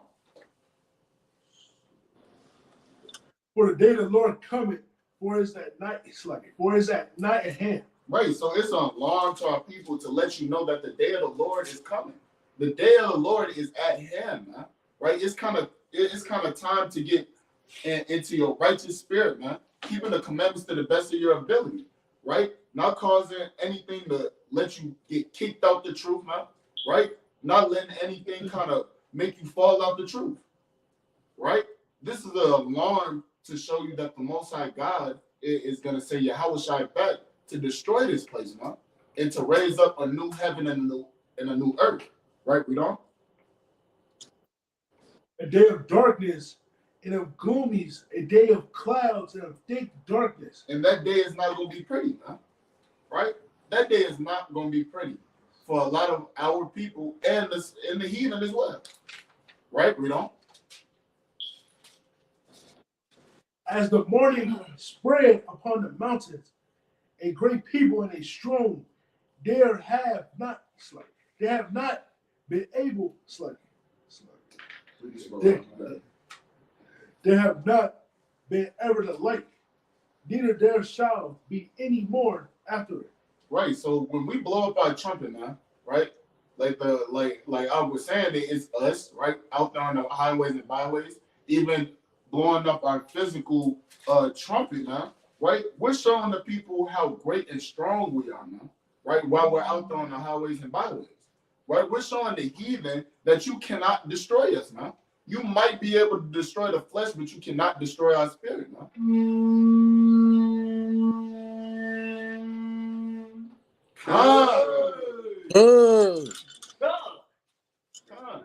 And Salaki, speaking of trumpet, that's what Onias did when he prayed unto the Lord, sighing cry. And the Lord brought that mighty man, those strong men, like in Joel chapter 2. And those were the angels.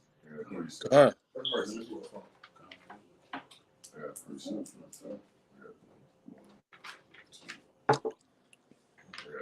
You got some things I think I know. Hey, you want me to read? It's Amos 5:18, because like I was just reading about, the day of the Lord, his return.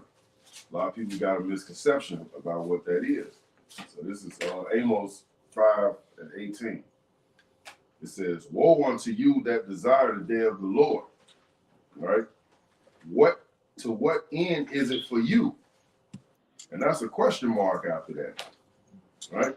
That means you need to examine yourself and find out in these last days, man, what is the actual return of the Lord? How is that going to benefit you, or is it going to be unto your destruction? All right?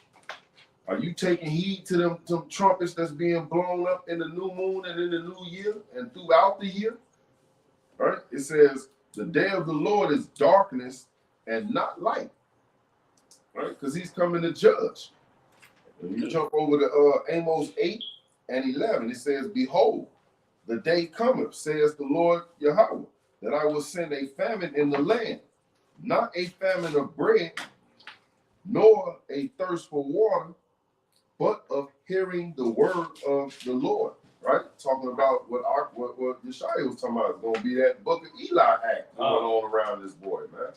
Uh-huh. Because right now, the bread, and he said, the famine of bread or water. And I know you'll read that and people will think it's talking about a loaf of damn Wonder Bread and a damn Aquafina bottle. No. It's talking about this living bread and this living water that is the word. There's going to be a famine on it. And y'all going to be out there looking for them Israelites to blow them trumpets where they at, telling y'all how to survive in them last days, man. But we're going to be up out of here, Lord willing, in the chariots looking down laughing. All right?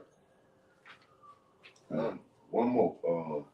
8 and 5 says, Amos 8 and 5, saying, "When will the new moon be gone, that we may sell corn?" Because that's all y'all think about, is getting to the bag, getting the money. Esau got y'all thinking that money is the end all, be all. Right. God just brought it out to y'all earlier, man, that the love of money is the root of all evil. Right. The love of that money is the reason you're not going to make it to the kingdom. The reason you're going to get bored when Yahweh shall return, man. Right? Y'all don't want, and it says, "And the Sabbath, that we may set forth wheat, making the ephah small and the shekel great." Right? Falsifying the weight, man, and selling. Kind of taking a damn $1 bill, man, and taping 2 5 heads on the end of it, man. And folding that thing up like it go $5. Jake get home, right? Count the money, and he got a damn dollar with 2 Abraham Lincoln heads over here. Right? $5, boy. Yeah, mix it in with some singles. We got George Washington with 2 Right, 5s. 2 Abraham Lincolns on the head. Right? Making the ephah small and the shekel great. All right. And falsifying the balance by deceit, man. Right? Kind of not everybody to hustle. Kind of not tearing the scale properly. Right. You know what I'm saying? You weighing up the baggie with the product. You know what I'm saying? Right. 3 5, you got more like a 3. Right. Hey, he finding the heaviest. Hey, he finding the heaviest bags he can find. They finding the thickest bags he can find. You know what I'm saying? For real. Yo, remember the supermarket, the meat market we was at? God. When they measure by the pound, and because the food is frozen? The fish? Oh, Yeah. yeah. Oh, When yeah. they go in there, they talking about $7 a pound for the fish, but the damn fish weigh 15 pounds because it's got about 8 pounds of ice wrapped around it, man. Right. So they weighing the ice and the fish, Literally. getting it in on people, man. Literally what it's talking about, falsifying the balance, man. But that's what it is. And then the other falsifying of the balance is that you're making wickedness seem right. All right, because there needs to be a balance. The Lord told you that Proverbs 11:1. it's supposed to balance. Abomination. that too. But what is it? Righteousness and good. You can't have too much of one. You know what I'm saying? It can't just be all evil. Can't be all good. But you're making it seems like the evil is good. Con. So you doing evil, and then you making the evil look good, so that the real good is kind of tucked away. Right. You know what I'm saying? So no matter which one you pick, man, you damn. You taking righteousness and mixing it with wickedness, and the Yahweh wickedness walk across the damn stage, try to justify it by him wearing something that's supposed to be righteous. Right. Wicked ass. Con. It's sick, man. The whole head is sick. Con, huh? Not just Israel's. Right. Israel, not just Israel. Everybody here is sick. Yeshua, you want to bring out anything? Con. Let me get Numbers 10 and 10. Con. Con. Yeshua with the fight. This is the book of Numbers, chapter 10 and verse 10. Also in the day of your gladness and in your solemn days and in the beginning of your months, ye shall blow with the trumpets over your burnt offerings and over the sacrifices of your peace offerings, that they may be to you for a memorial before your God. I am the Lord your God. Right. So we keep these new moons to be memorials for our God. You know what I'm saying? The beginning of our months. This is the beginning of our second month, right? We just got done with the beginning of our first month, and now we off into our second month. And Jake still think it's the damn fourth month. You know what I'm saying? Like we been led astray, run amok. But we need to get back to these scriptures, man. Get back to what, so we can even understand what time it is. If we don't even know what time it is, as far as like what season it is, then how we gonna know what time it is? You know what I'm saying? In the world with Esau constantly pulling the wool over our eyes, right? Give me Colossians 2 and 16. Look, I got it right here because I was just going to call that. It's Colossians 2:16. Let no man therefore judge you in meat or in drink or in respect of an holy day or of the new moon or of the Sabbath days. Right.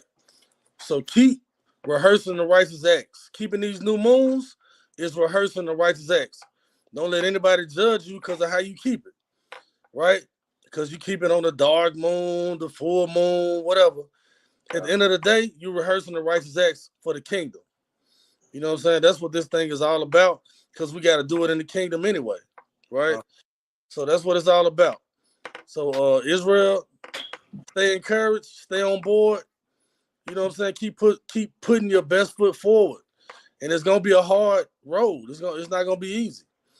Satan gonna try to throw all kind of, you know what I'm saying, monkey wrenches in the plan to keep you from doing what you need to do to get into the kingdom. But you just gotta understand it's not about what you're going through.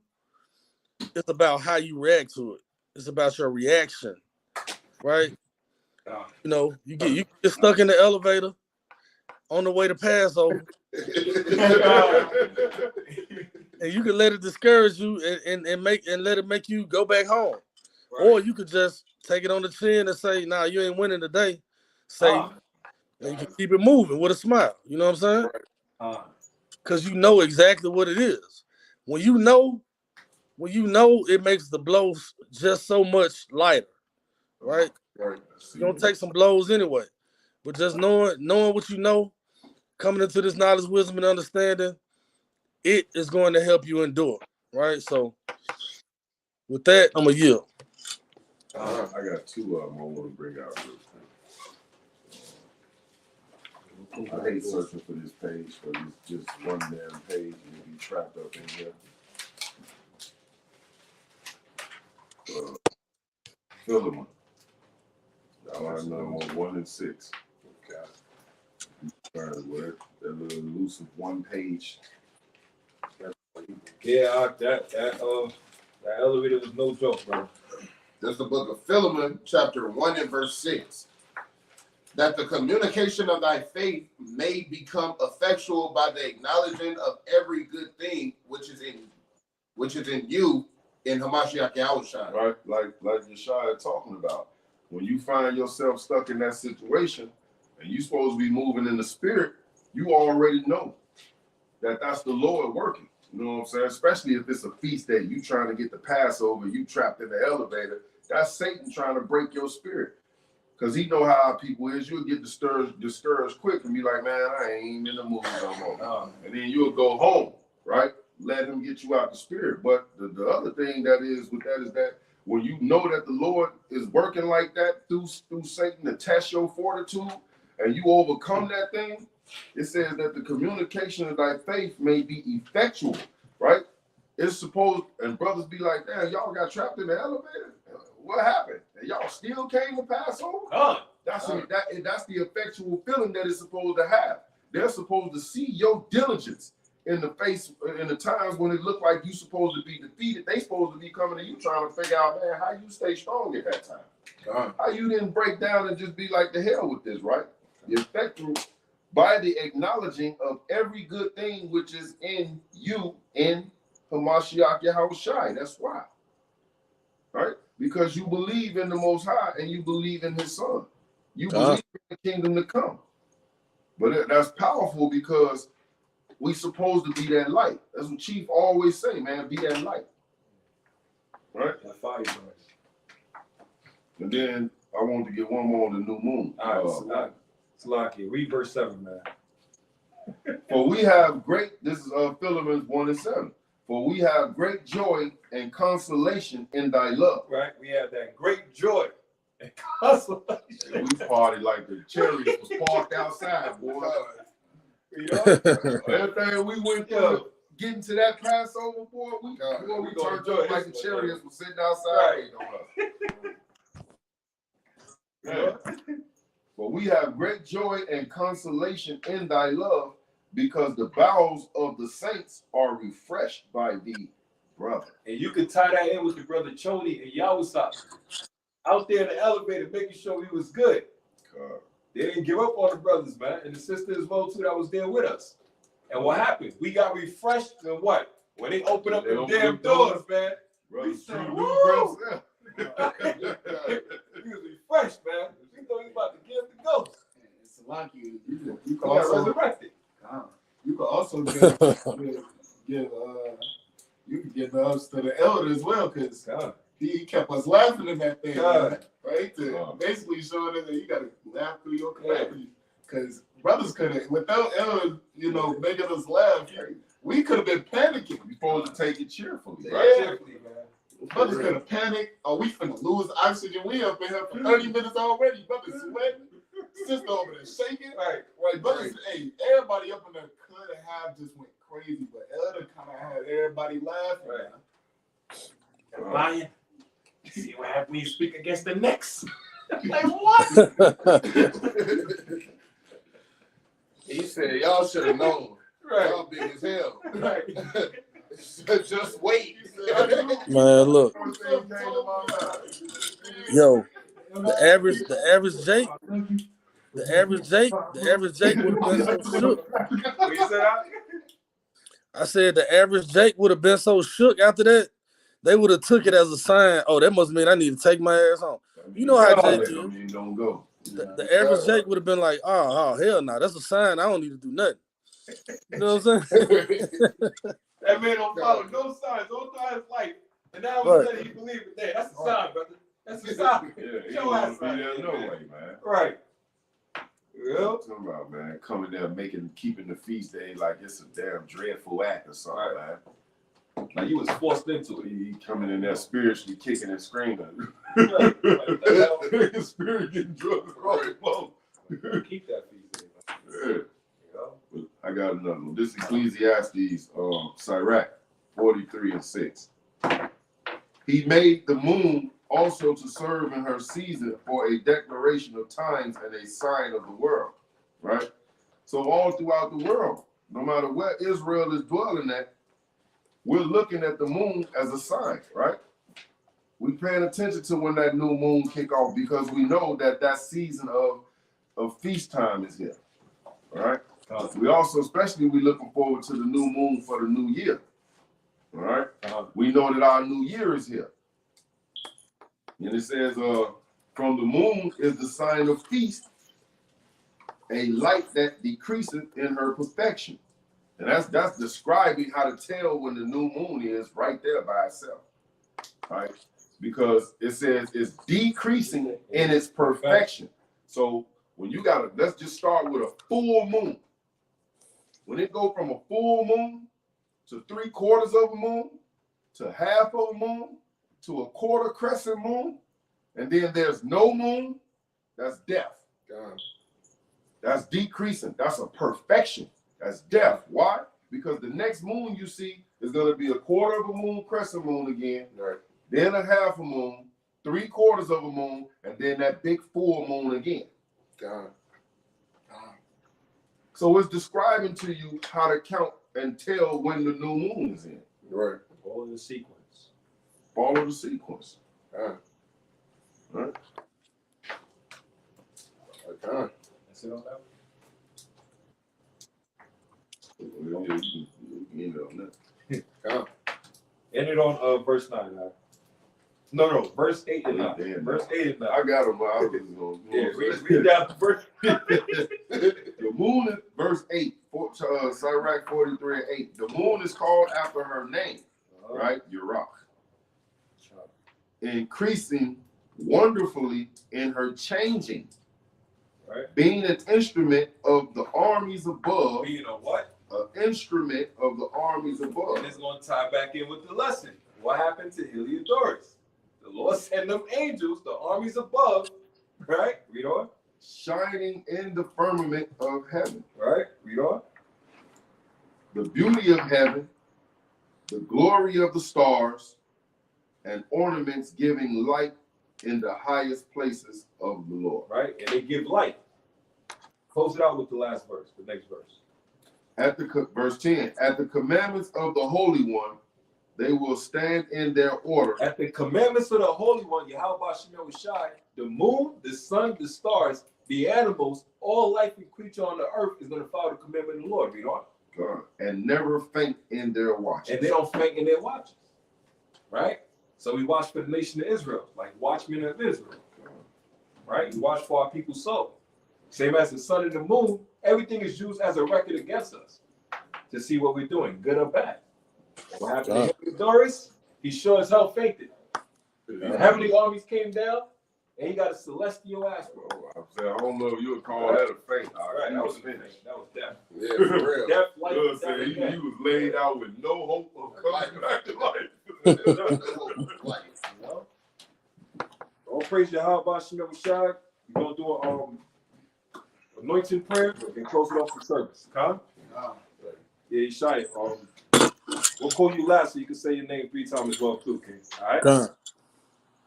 Here we go in peace.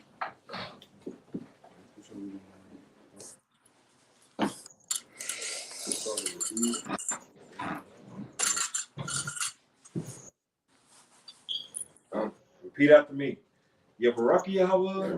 Yabaraki Yahweh. Yahweh.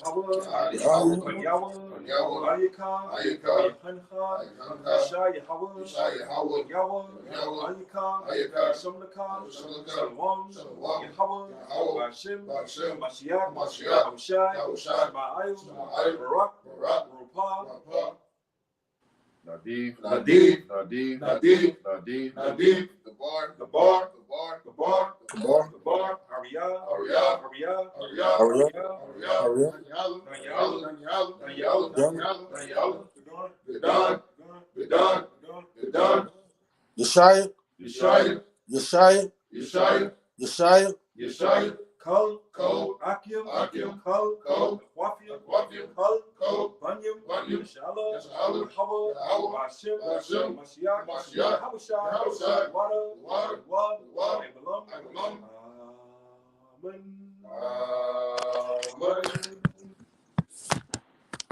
Amen. blow up the trumpet in the new moon.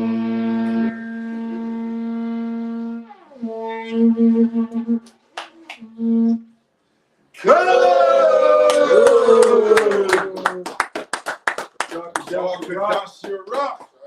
Yasha Allah. A shark could dodge your rock. Fuck that shot. One your shot. That man got beat. Now it's time to eat some of this damn home baked. Yeah, man. Shit, pull it up, man. We got some cabbage and corned beef and potatoes and corn. We would have had carrots, but somebody had food. I know. Yeah, man. We got potatoes. We got cabbage.